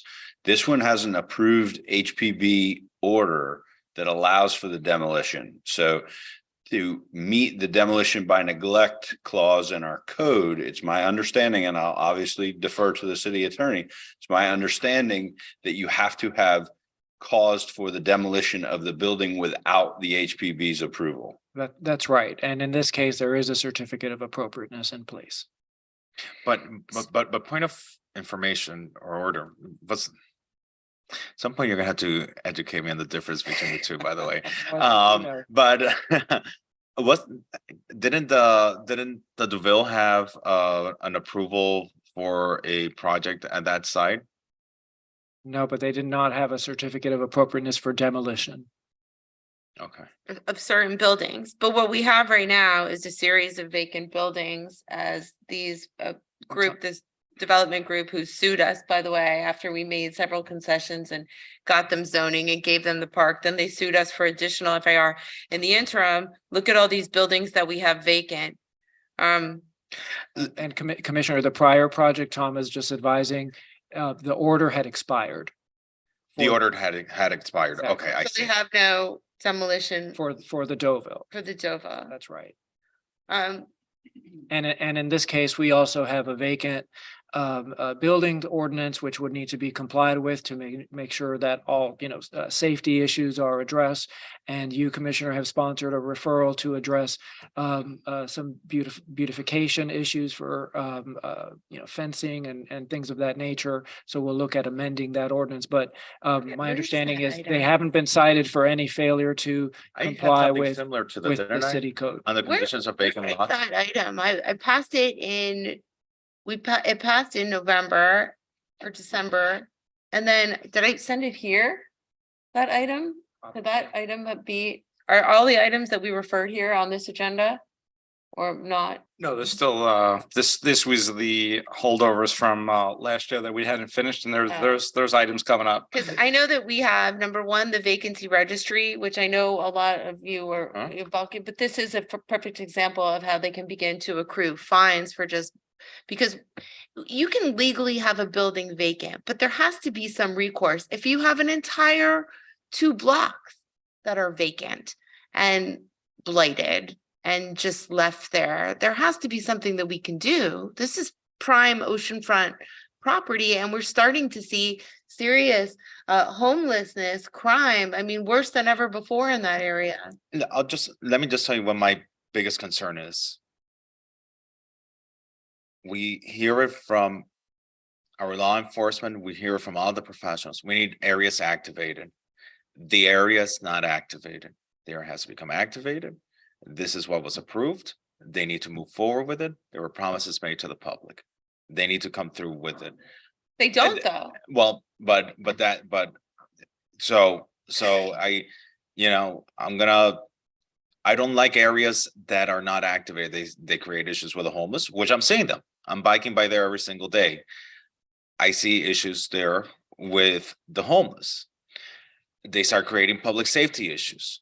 They start depressing the area. So I hope that the individuals from Ocean Terrace are listening, because I don't think I've spoken as critically of this until now, and it's starting to enter my radar because I'm going by there more. I'm focusing on this. I don't like that this is not moving forward. The message is clear to you, Mr. Attorney. I'm going to want enforcement if they don't move forward. And I'm not going to be a happy commissioner if this area sits there depressed. This needs to move forward. It's an important part of our city. It's oceanfront property, and it's important to North Beach. Look at, we had so much positive energy this weekend at the historic band shell. And people leave the band shell and Ocean Terrace. They were promised a park there. They didn't have a park to go to. And that is being deprived from our residents, from our visitors. And so I'm putting the message out there. Thank you for keeping it here. Thank you for your persistence, because I'm going to be keeping a watchful eye on this as well. Okay. Eric, we want him to be a happy commissioner, don't we? I want all of you to be happy commissioners. Okay, then please, by next month, let's hope that they get this permit and that they're moving forward. And in the interim, I'd like to meet, I'll put it on my long list of stuff. I mean, we need to have those other items heard, Commissioner Minor, especially the ones about beautifying these vacant sites like the Deauville and Ocean Terrace, so that we can really have some sort of tools Next month. to push back next month.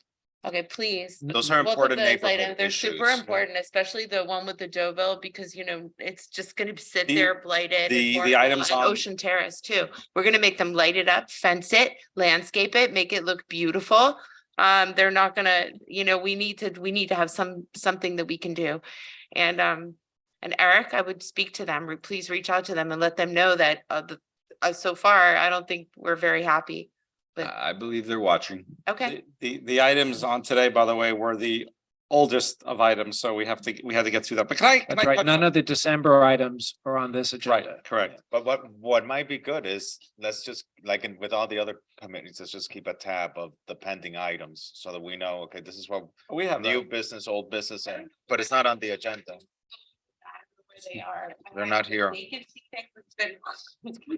We're happy to share. That's something I work with Christina, and I'll obviously work with Stephanie. I get a list. I don't create the agenda, by the way. It generally goes in order. I do look at it, and sometimes I know something is time sensitive, but you're free to, I mean, there's nothing unique for my eyes only. You're more than happy to share it. And if you have a specific item that you think, obviously within the confines of, you have to wait the extra, when you put it on the agenda, it has to wait to the next following meeting, but feel free. I mean, I'm happy to take any item you deem most important. Just those. I'm gonna go. Yeah. But can I, To bring it back, by the way. yeah, I know you touched on this, but Bringing it back. Oh, we're But- I just wanted to express, like, I'm looking at the memo, right? So the developer has to submit the construction drawings for permit workflow no later than February 1st or within 4 months of HPB approval. HPB approval was September 13th. Drawings are submitted on June, right? So they basically September, they have to basically by February. So that date, it gets submitted on June 29th. So we're talking 5 months later. In the memo, it says, well, the developer claimed that the delays were due to the city in delays in the permitting comments, and basically so it's a little unclear exactly what happened, but I'll tell you what my concern is reading this, and there's obviously a lot more to it. I'm sure you can articulate it to me. But what gets me unnerved about this is these deadlines don't mean anything, because, well, there's a deadline, but but they say, but it was the city's fault. So, okay, so we just extended 5 months. Maybe it was the city's fault. I don't know. But then the deadline becomes somewhat meaningless, because there's always going to be an argument to be made. And if the blame is on us, then we have to correct that problem. Maybe you want to answer that, if you'd like to answer that, but I'm getting very concerned. I think that, and thank you for bringing this item up. And it's not just this item. It's just, in general, we want to set these concrete deadlines. And I feel like these are words on a piece of paper that are not very meaningful. And so I can tell you specifically to this project and that specific piece of the timeline, they were engaged with the city in its proprietary capacity, not in its regulatory capacity, trying to resolve issues related to the pavilion, related to the ocean outfall of our sanitary sewer system that runs right down 74th Street. There are a number of different pieces of the puzzle that they were engaged with us, with their design professional, trying to make sure that when they came up with a design, it was going to be something that we could be supportive of.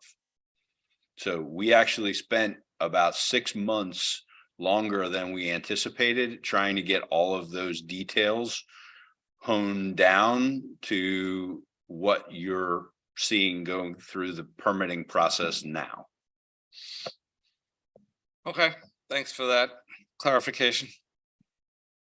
I just want for it to be out there.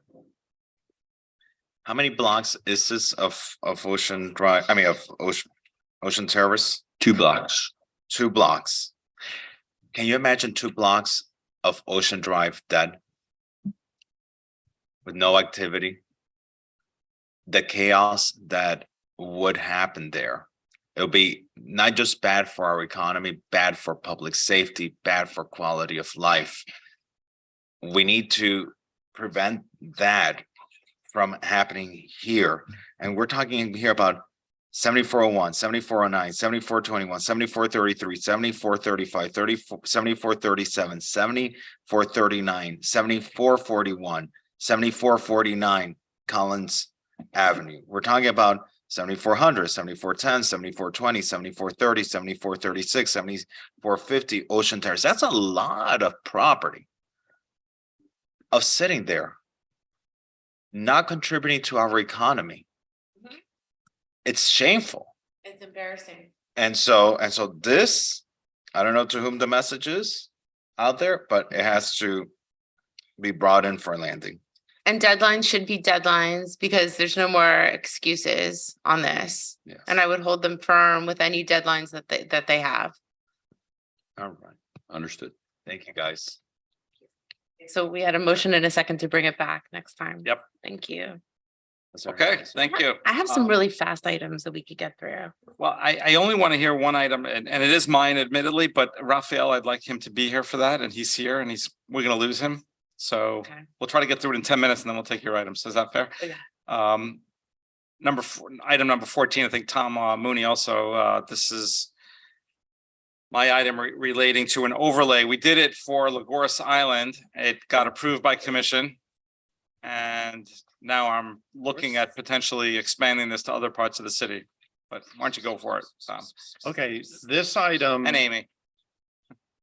The item that's before the committee today was, it was, I believe it was referred by the city commission last year when we were discussing the current overlay that was adopted by the commission about a year ago that was specific to Lagos Island. And the discussion was as to what other parts of the city that such an overlay could be incorporated, because the way that we drafted the overlay framework was, while it was specific to Lagos Drive, or Lagos Island, that was the first neighborhood landscape overlay. But the framework itself is set up so that moving forward, if other areas of the city are identified, then they could potentially be added as a neighborhood overlay. So at this point, it's a matter of identifying those areas. The administration has not come up with any additional areas for a neighborhood landscape overlay. It is something that is challenging in terms of administering due to staff time and due to resources. But if there is an area that somebody has in mind, we could certainly take a look at that. So let me give it, I guess, from my perspective, how what I see here. So right now, the city's the palm trees make up 57% of the tree canopy. And the goal is, under the master plan, is to go to 25% by 2050. Please stop me if I get any of these numbers wrong, but I think that's them. Now, and a lot of this I do like. A lot of that is by adding shade trees, right? We are doing a lot of that, and I think there's a good place for that. And heat mitigation. My concern is, and this came up, it happened to be, it was ironic that I was already working on this, and then Lagos Island kind of came up, and it was a perfect test case. But really, what happens is, let's say someone has a tree on their swale, and if that palm tree is removed, let's say there's development or whatever it is, potentially dying. I know there's a lot of nuances to all what I'm saying, but I'm trying to say it concisely. A person, unless they pay a significant fine, cannot replace that palm tree with a palm tree. And that obviously was a big issue in Lagos Island, because that's what they're known for, and that's what you have down the streets. So the question is, should that also be the case? I'm going to need you for this, Commissioner Fernandez. I'm going to need you for this. I'm sorry. I need your input, because this is going to be some kind of dictate how we proceed going forward. So what I'm proposing is potentially, and it's also a private property issue. If a person cannot replace their palm trees with another palm tree, and they have to put a shade tree in, we are somewhat taking away their property rights. I mean, the city can, on its own, put in shade trees in different areas. So that's what I'm potentially proposing, whether other areas of the city besides Lagos Island should be able, without a penalty, to replace their palm trees with palm trees. If a homeowner should be able to replace a palm tree This is on the swale. on the swale. Correct me if I'm getting anything incorrect. I'd be happy to clarify a couple Yeah. items. A couple is, you said cannot replace a palm tree. So we have people planting palm trees every day along with canopy trees. So we are not restricting people in any way, shape or form. But from wait, planting palm but trees. let me ask you, Uh-huh. if I have a palm tree, can I replace it only with a palm tree, or does it have to be a mix of palm and canopy? If you're doing development, it would be a mix of palm and canopy. Why? Because we are seeking to grow the canopy over time. And so. But if it's my palms- property, why are you going to tell me, if I'm removing a palm tree, why are you telling me that? And so, because this is my frustration, like I have a frustration with design, for example. I'm frustrated that someone's removing a historic home. A beautiful 1920s home. And now we're allowing them to build an ugly concrete and glass box. Okay, fine. it's people's property, I'm being told, is their freedom of expression and all these other things that come with it. Okay, fine. But now a palm tree, what if the person doesn't like canopy trees? Now we're forcing on them a canopy tree. To me, it's no different than the issue of style of architecture. We can't force a style on a person. Now we're forcing on them a landscape style. That's part of landscape architecture. Why are we going to force that on people? Well, I mean, if I may, Commissioner, we do have goals as a city, and most cities in Miami-Dade County has goals to grow their tree canopy. We need shade. It's hot here. It's only going to get worse. We lose trees through storms, through disease, and pests through development. And so one of the ways cities use as a policy tool is our ordinances to grow. And so if you're going to be removing trees, that means we're losing that canopy, we're losing those trees, and it's just an approach in environmental policy to plant back more so that we know we're going to lose some as well. Yeah, So but that's how our I get what tree you're ordinance- saying, but like we want to grow our canopy, but let's grow our canopy on our public right of ways. Let's grow our canopies on our green spaces.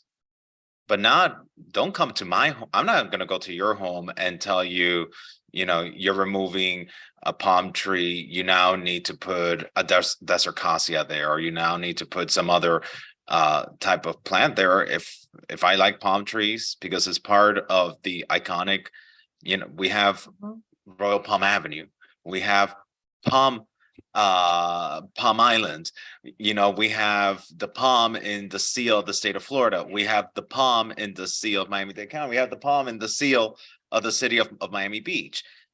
It's not the canopy tree, it's a palm. If I just want to keep palms on my property, who are we to go into everyone's private property and say, I'm going to force you to have a palm? Now, if you tell me it's a tree that was on the swale, on the right of way, and you're removing that, and because whatever, you got a right of way permit and you're removing that tree, you want to replace it with something, then that's fine. If we want to require it as part of someone went to a board and got a special approval and said, hey, listen, I'm looking for a reduction in setbacks. Hey, listen, I'm looking for more height. I'm looking for some sort of special approval. Well, then maybe as part of a condition of development approvals, put something more stringent saying, yeah, sure. You want this extra right that you don't have now. Well, we're going to ask you to incorporate some more canopy in your property. But why are you going to make me, force a certain style on my property when we're not forcing a style in architecture, yet we're known for our architecture? I don't know. If that, to me, I think we're being intrusive with that.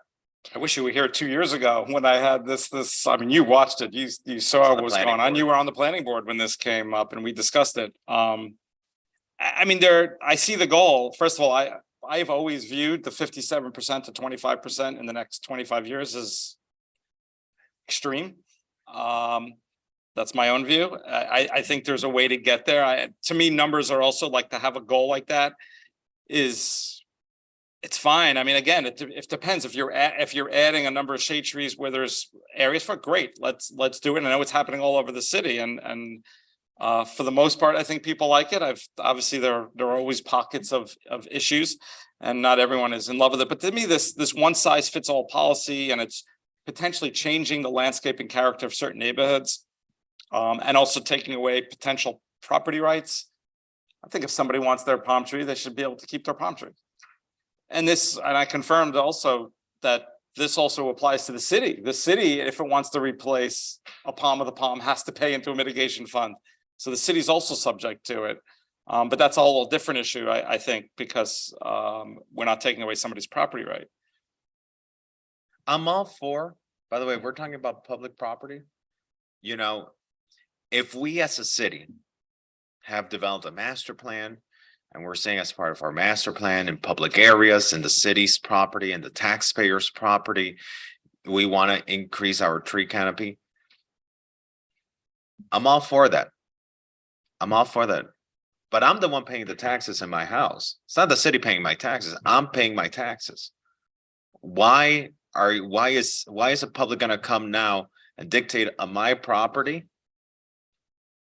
By the way, I rather than, if we're gonna start going down that avenue, let's require replication of historic facades. Let's require that. And I haven't heard anyone from Delaware City Administration recommend that to me yet. But that's more iconic to Miami Beach and has places on the world map than a canopy.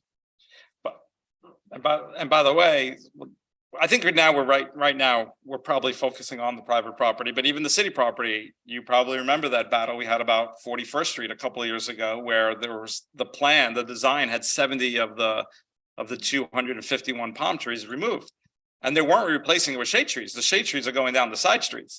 So this had nothing to do with the shade aspect, which by the way, is probably that's actually the issue that got me kind of looking more closely at this whole policy, because I was scratching my head. If the goal is to add to the shade trees, then why are you taking down palm trees? And now I was given other reasons. Well, it's the walkability and this and that, but there was a survey done and the residents, there were 8 questions, and by far the largest response in favor was to keep the palm trees. But yet the recommendation was still to remove a third of the palm trees. By the way, you guys don't know it, but whenever I speak to you guys, especially when I'm out exercising, a lot of times that I speak to you guys on the shade of a palm tree in Loomis Park. Palm trees do provide shade. This concept, this idea that palm trees do not provide, well, there's a reason why in Florida, in Miami, such a hot tropical city, we were covered with palm trees because palm trees provide shade, and I cover myself with their shade all the time when I'm out there. You just go to Loomis Park, at 11 o'clock in the morning, midday, it casts a shade.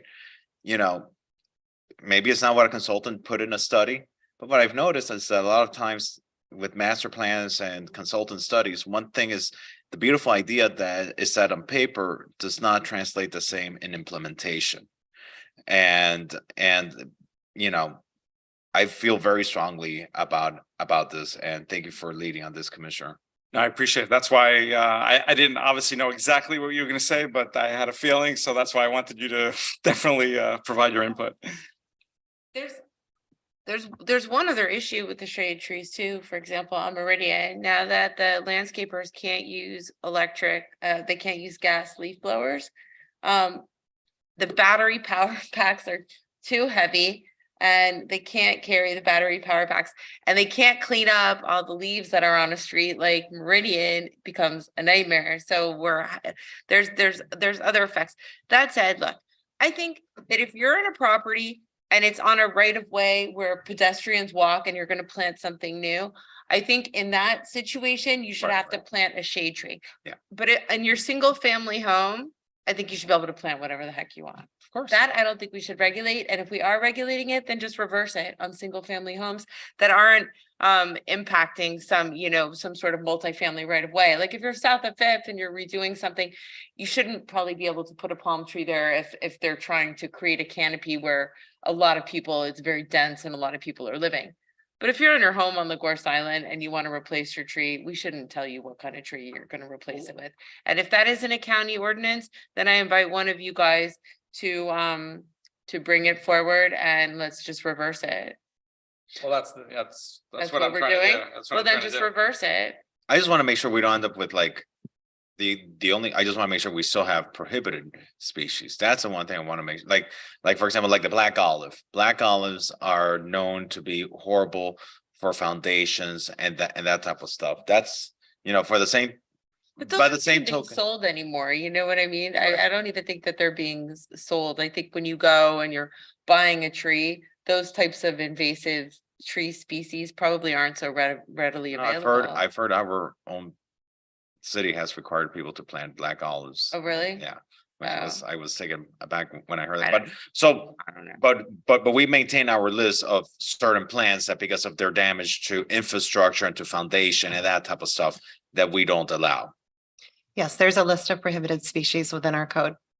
Got it. And what Commissioner Minor is proposing is simply to address the mitigation requirement.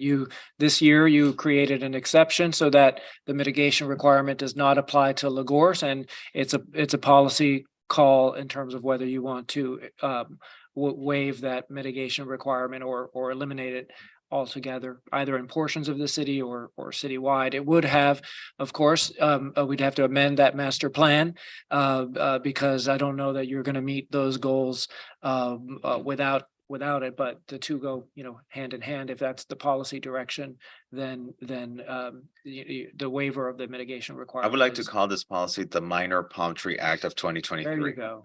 I love Well, it. it shouldn't, that the policy, well, look, in places that we can plant trees, we're actually we're working toward that, right? Those blocks in North Beach. So, yes, Yes, Commissioner, we have an item coming up on commission for those oh, to authorize the purchase of 4 to test out if we can get some trees more to grow in the heavily concreted areas in North Beach. we're working on a shade tree ordinance. I think that it should only apply if you're in a single family home. In an area that is not multifamily, then I don't think we should be over regulating it because the only person who's gonna be in the sun or shade is you. Right?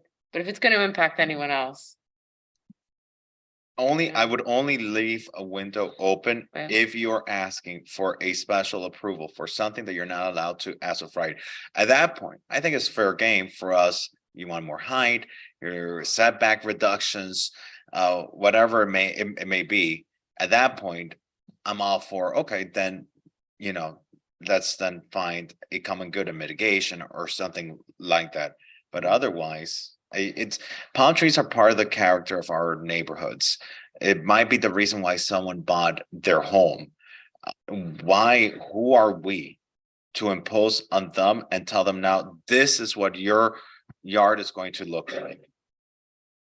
When we've said over and over again, we can't, require them to replicate a facade that is historic, iconic, and what has places on the map. This is nature. This is what has been grown here for many years, and what has been iconic: Everglade palms, needle palms, cabbage palms, royal palms, palmetto palms. This is what is native to our area. So, Commissioner Minor, I support you in this. Okay, yes, whatever your motion is, we're supportive. Okay. So can we send this to commission? We can. So do you want to, we could bring a first reading of an ordinance at the next commission meeting. So the direction is citywide. Is that what the committee's motion is? Yeah, okay. All in agreement? Citywide, yeah. But retaining the existing mitigation requirements for new projects, if any variance or any special approval, like you mentioned, Commissioner Fernandez, is When requested. you're asking for a special approval of something that's not allowed as of right. I think correct me if I'm wrong, we already have an overlay for Lagos Island, and my proposal is that we do similarly what we did to Lagos Island, citywide. I'm okay with that. All right, yeah, that's fine. If I may, through the chair, I'd really like to be clear on what's being proposed. So the overlay for Lagos Island allows them an approved landscape plan in the right of way only that requires palm for palm mitigation. And that's something that was approved and is in our code. So we approved their plan that came in. It has certain types of palms that have been placed in very specific areas. And that's what Lagos is doing. And that's what was approved. It does not apply to private property on Lagos. So I feel like we're talking about maybe a couple different things right now. When you say private property, it's on the swale, correct? Yes, swale the right of way. So what the Lagos Association did is really to negotiate the ability to replace these palm trees, these iconic palms that they've had for many years. They don't need permission from the city. They don't get right of way permits. They don't follow tree permitting. They are just going ahead and putting palms back exactly where palms were before. Existing palms replacing existing palms with new palms. In the Lagos right of way, yes. Okay, and who maintains those right of ways? They have a very active association that handles all of the trees in the right of way. And outside of that association, who would handle those right of ways? I mean, I guess the private property owner in terms, they would So know the what's private in front of property them. owner, the private property owner, the private property owner on property that they maintain with their own pocket would be replacing a palm tree with a palm tree that they will be required to maintain on their own. Not that the city's gonna be maintaining, that they will be maintaining. Yeah, to That will be clar- their responsibility. To maintain. clarify, Lagos Island Association does it for the. I right-of-way. asked outside of the association, let's say we're talking not Lagos Island, let's say my street, Chase Avenue. Mhm. Let's say, that has no association there, all right? That same ordinance applied on Chase Avenue. There's a homeowner wants to replace a palm tree. They're responsible for that right of way. They're maintaining that right of way out of their own pocket. To an extent, to clarify The city doesn't come and cut my grass and doesn't maintain the trees on my right of way. I maintain it. I'm not disagreeing with you. Okay. I'm just trying to clarify that if someone is going to do like plant a tree in the right of way, that does have to be approved by the city. But that's plant a tree, but replace a tree that was there and that has been there, and replacing it now with a new tree, with a new palm tree. Well, I don't know how the city would know necessarily when that's the activity of that happening. So right now, there's a mechanism to know when that's done. So I think that we'd probably lose that mechanism. What's the mechanism that we know? A right of way permit. Yeah, people are planting trees in the right of way. They have to be approved by the city. Normally, the city plants trees in the right of way. Let's do something. I'm generally supportive of what you're doing here. I want to see the actual paper because this was brought, I'm happy forwarding this to the commission. Okay.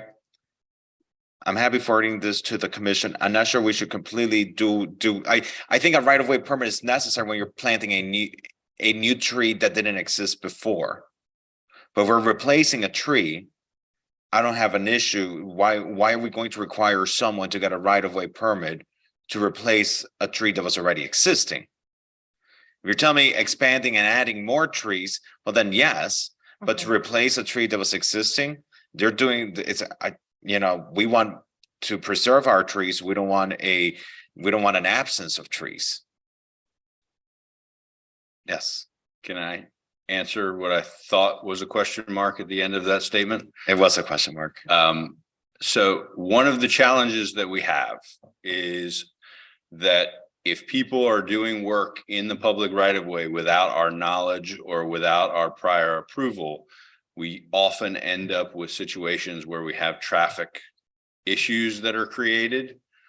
If different properties are doing something in the same time and it's not coordinated, it tends to create issues, and ultimately there are other pieces of infrastructure in the right of way that we want to know when people are going. So the problem is, okay, going to your point, I guess what Commissioner Minor is trying to address, someone applied to remove a palm tree. You know they're removing the palm tree. You know that they're removing the palm trees, except we want to tell them, instead of having a palm tree, you now have to like a canopy tree. What if I don't like a canopy trees? What if I like a palm tree? Why am I going to force Mrs. Smith to replace her palm tree with a canopy tree? Why? But if I could clarify. So you know that the work is going to happen. And we can still have the police officer there sitting in the car that's not gonna get out of their car to direct traffic. He's gonna sit there with his lights on. And and so you're still gonna know in order to do that. Which, by the way, one day I want to have a discussion about that because I've encountered it and I've been meaning to send an email about this. I think we all would like to have that discussion. Okay, because we're requiring, that's a whole different onerous we place on the property owners. We require you to do certain things that cost you money, but then it's a mitigating something. You know that the work is going to be happening. It's your response to that work that's going to happen that I think Commissioner Minor is going to address. You're being told that the palm tree is being removed. It's our response back to that property owner as a city that he's trying to correct. that it not necessarily be that we're forcing them to put a canopy tree, that we just keep it to the palm tree. So I guess Is that right? if I could, I think that's accurate. I think what you said is accurate. I think So you're still gonna know. we would know if they were still filing their permit process the way they do today. I think what we're trying to accomplish is if we leave the individual properties to make a decision on, we want this kind of tree, we want this kind of tree, we want this kind of tree, it doesn't become a cohesive situation, which is why Lagorce Island made complete sense to have an overlay, because they had decided as a group, they're all going to have a cohesive look. They've done a lot The of palm tree is work. there now. They've done a lot of And work. I'm not talking about Lagorce. The house we're talking about has the palm tree there now. You're making it sound like this whole new plan. It's just replacing the palm tree with a palm tree. But if the concept becomes, let's put in a collective of palms and canopy trees so that we can increase the canopy across the city, why would we not ask? And maybe there's a certain threshold that replacing one for one doesn't end up in this situation. New development, they should be required to build the landscaping in accordance with the existing master plans. So if someone's knocking down an old house and building a new house, they should be building that in. So the landscape architect should include the style of having canopy trees in it, is what you're saying. The street trees should fall within the concept of the street tree master plan so that we have some cohesiveness. Because this is going to open up a very big conversation with me. If we're going to start dictating what architect plans, including landscape plans, are going to look like, it's going to open up a whole different door with me that I'm not sure you want to open with me, but So are we talking about private property? Or are we talking about on the public right of way? the property being maintained by the taxpayer. It's not coming out of the general funds. Who's maintaining it? Who's maintaining it is the homeowner, that they go out and they work every day, and from their pockets, they're maintaining that property. And we're gonna impose on that property owner who's paying to maintain that property from with their sweat and hard work, the plant and the tree that they have to maintain. And God forbid that they can't work, and let's say they decide to, or they can't afford to have someone maintain the tree, they decide to maintain it on their own. Now we're telling them the type of plant that they have to maintain. I don't know, why would we do that? It's the property owner's responsibility, the adjacent property owner's responsibility to maintain that area. Why are we going to tell them, not only you have to maintain it, but this is the type of plant you have to maintain? You're not the one going out there to maintain it, and neither are us. It's the person that lives there. And we're not the one that's saying that plant every single day, and neither are you. It's the person that lives there, the person who's making the investment in our city, and the person who's paying all of us to sit here to serve them. And so rather than restricting them, we should be helping them and let them decide. And something tells me that a lot of these people will decide to put canopy trees.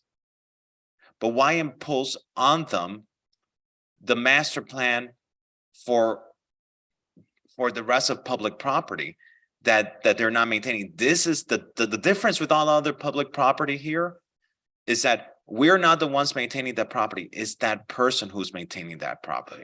That's the big difference. So I guess I'm just asking a question. In that scenario, if the private property owner on Lagorce Island wanted to put canopy trees as opposed to the palm trees, then they could? That's different because they have a homeowners association and they're dictated by a whole different set of guidelines there. And correct me if I'm wrong, because I'm not as familiar with Lagorce Island, but I believe that that's probably what's more unique and different there, is that they're governed by a set of documents that's specific to their neighborhood, unlike the rest of the neighborhoods in Miami Beach.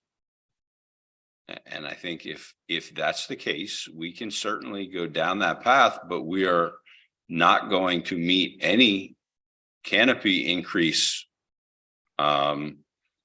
goals, because we will not be increasing canopy unless it's by luck. That's really not actually right. not true, because the city is planting canopy trees, literally, I mean, you've probably planted thousands in the last year. Am I But a lot wrong? of them are on the public right of way, which is directly in front of someone's property. And under this concept, they would not be able to. But that is us as a city using the taxpayers' money, unless we are telling this person, you gotta plant a canopy tree and here's a coupon for that canopy tree that we're gonna pay for it out of our pocket as taxpayers for you to plant it there. But I am not going to sit here and legislate someone that with their money, they need to plant and maintain and look out of their home. This because when we're saying, okay, it's the taxpayers of the city of Miami Beach that are going into the taxpayers' property and planting this tree, that's one thing. But when we're telling the private property owner that the tree that they're going to maintain is this tree that they need to buy, making them buy and install and maintain that tree, that's different. Commissioner, if I may, because I'm truly trying to understand, we don't require people to plant a certain type of tree. I'm And sorry, we- wait, Kristen. I'm sorry. I just can't hear. Yeah. Just to clarify, we allow people to plant palm trees. We absolutely right. allow palm trees, and people do plant palms, and they That's plant right. a mix of palms and canopy trees. When someone, let's say there's some trees and they would like to remove them so they could put in a new driveway. So that's a scenario where someone, That they what, I'm sorry? let's say they are. Go ahead. It's okay. Because I think the scenarios are important just to have a couple Yeah. of examples, because it's not traditional that someone would just to decide to remove a palm and plant a palm for no reason. Why would you do that? It'll cost money and time. So it's usually related to development. And let's say someone wants to put in a new driveway, which is a typical type of thing that'll happen. And there happens to be, maybe there's a big palm tree there that has to come down. So they wouldn't put the tree back in the same place, right? Because the driveway is going to go there. There's some reason they're taking it down. And they would have to replant. They can still put palm trees back, but they also have to plant canopy trees. So it's just a And I don't mitigation. think that that's right. But I just wanted to be clear, because we do allow palms, and that is important to know. We don't fine people for taking palms out. But you're requiring the pump together with the canopy. What if the person doesn't want to put a canopy? And you're requiring a mitigation fee, Not if they're planting, not if they're They're- planting the canopy trees. right? But if they don't Right. put the canopy tree, now we're fining them because they don't like a canopy tree. So now they gotta pay because we don't like their taste in that. I'm sorry, I get where the city's coming from. I really do. I get that the city is coming from the implementation of this master plan that calls for the expansion of canopy. Let me tell you something. We have a huge golf course that the majority of our residents don't use and can't use, and I can't even walk in it. You know what? Let's expand the canopy in there. We have a huge, we have Ocean Terrace where we can expand canopy. I had a resident from North Beach, a gentleman reaching out to me because FPL was taking down trees in North Beach. What did they replace it with? So why are we going to do this on the people who we serve? If they're the ones that are buying the trees and they're the ones that are going to maintain it, I'm fine with them not having to replace it with a canopy tree. At the end of the day, yes, it is a taxpayer's property. And if we as a governmental entity choose to invest the taxpayers' dollars in going and purchasing trees to plant in that public right of way that is not a palm tree, well, that's fine. Because at the end of the day, that's our prerogative as a governmental entity. And we're doing it with the taxpayers' dollars, but we're not doing it with that private individual's private dollars who's investing in our city and who we're supposed to be serving. So Commissioner Minor, I agree with you. I support you in what you're doing. If we want to expand our canopy, let's start looking at Miami Beach Golf Club. Let's start looking at preserving, and I brought this up earlier, did we ever hear back from FDOT? I think we just heard back yesterday from FDOT on how we can preserve some trees on Alton Road, or at least on Lower Alton Road. Because by the same token that we're talking about canopy, we're talking about cutting canopy, mature canopy, historic canopy. And so, so all that we're doing is creating an onerous on our residents that doesn't stand in the way of the city's goals. The city can still move forward with its goals. And the city can move forward with its goals using its money, but not using our taxpayers' pocket. We serve these individuals. This is the investment that they're making in our city using their private dollars that they work hard for. We want to talk about what we do with our tax dollars that we collect and that we assess our residents with. That's fine. That's fair game. But not from the pockets of those who we're serving. Though they should be able to plant on their property what they feel is that they identify most and they feel most comfortable with. And that's if that's a palm and not a canopy tree, I'm fine in supporting them in that. Great. So we have direction to go to commission. And I understand there's a lot of nuances to here, so obviously we'll have to read carefully the the ultimate ordinance that's brought. By the way, I don't know if I told you this yet, but I'm also working on an item, not as it's to also protect certain palms in public property as well. So that's coming. It's a different item. Obviously, this is private property, but there's concerns raised about other areas. Loomis Park, for example, is a perfect example where a number of individuals are very concerned as to what we're potentially planning to do there. And again, and just to clarify, this is this is not only private property. We're talking about swales. Yes. I just want to make sure that the people listening understand. We're saying private property. And I think you're saying private property with the intent that you mean. Correct. It's a private property owner who's paying to. Who has the maintain responsibility to maintain, correct? Yeah. Okay, good discussion. Thank you. Mr. Chair. Commissioner Rosa Gonzalez has withdrawn item number 6 and number 8. Great. Well, thank you, everyone. Meeting adjourned. Do we have a date for the next meeting yet? We are still coordinating schedules. Great. Before we adjourn, I just want to take this moment of personal privilege, Mr. Chair. Running an organization the size of ours is no easy task. And I just want to take a moment to give a shout out to perhaps one of the most hardworking public servants that I have ever met, Alina Hudak. Today's her birthday. She gives so much of her time, of her life, of her personal family time, and serves this city with so much passion, with so much ethic, with so much professionalism. And I think it's only appropriate that today on her birthday that we recognize her, that we wish her a happy birthday. And I hope that she's still not here watching this meeting and she's somewhere. Sure she is. And that she is somewhere enjoying her birthday with her family. Well, that was very nice. You get a lot of brownie points from her, I'm sure. So, and I'll ditto those remarks. Thank you for all you do for our city.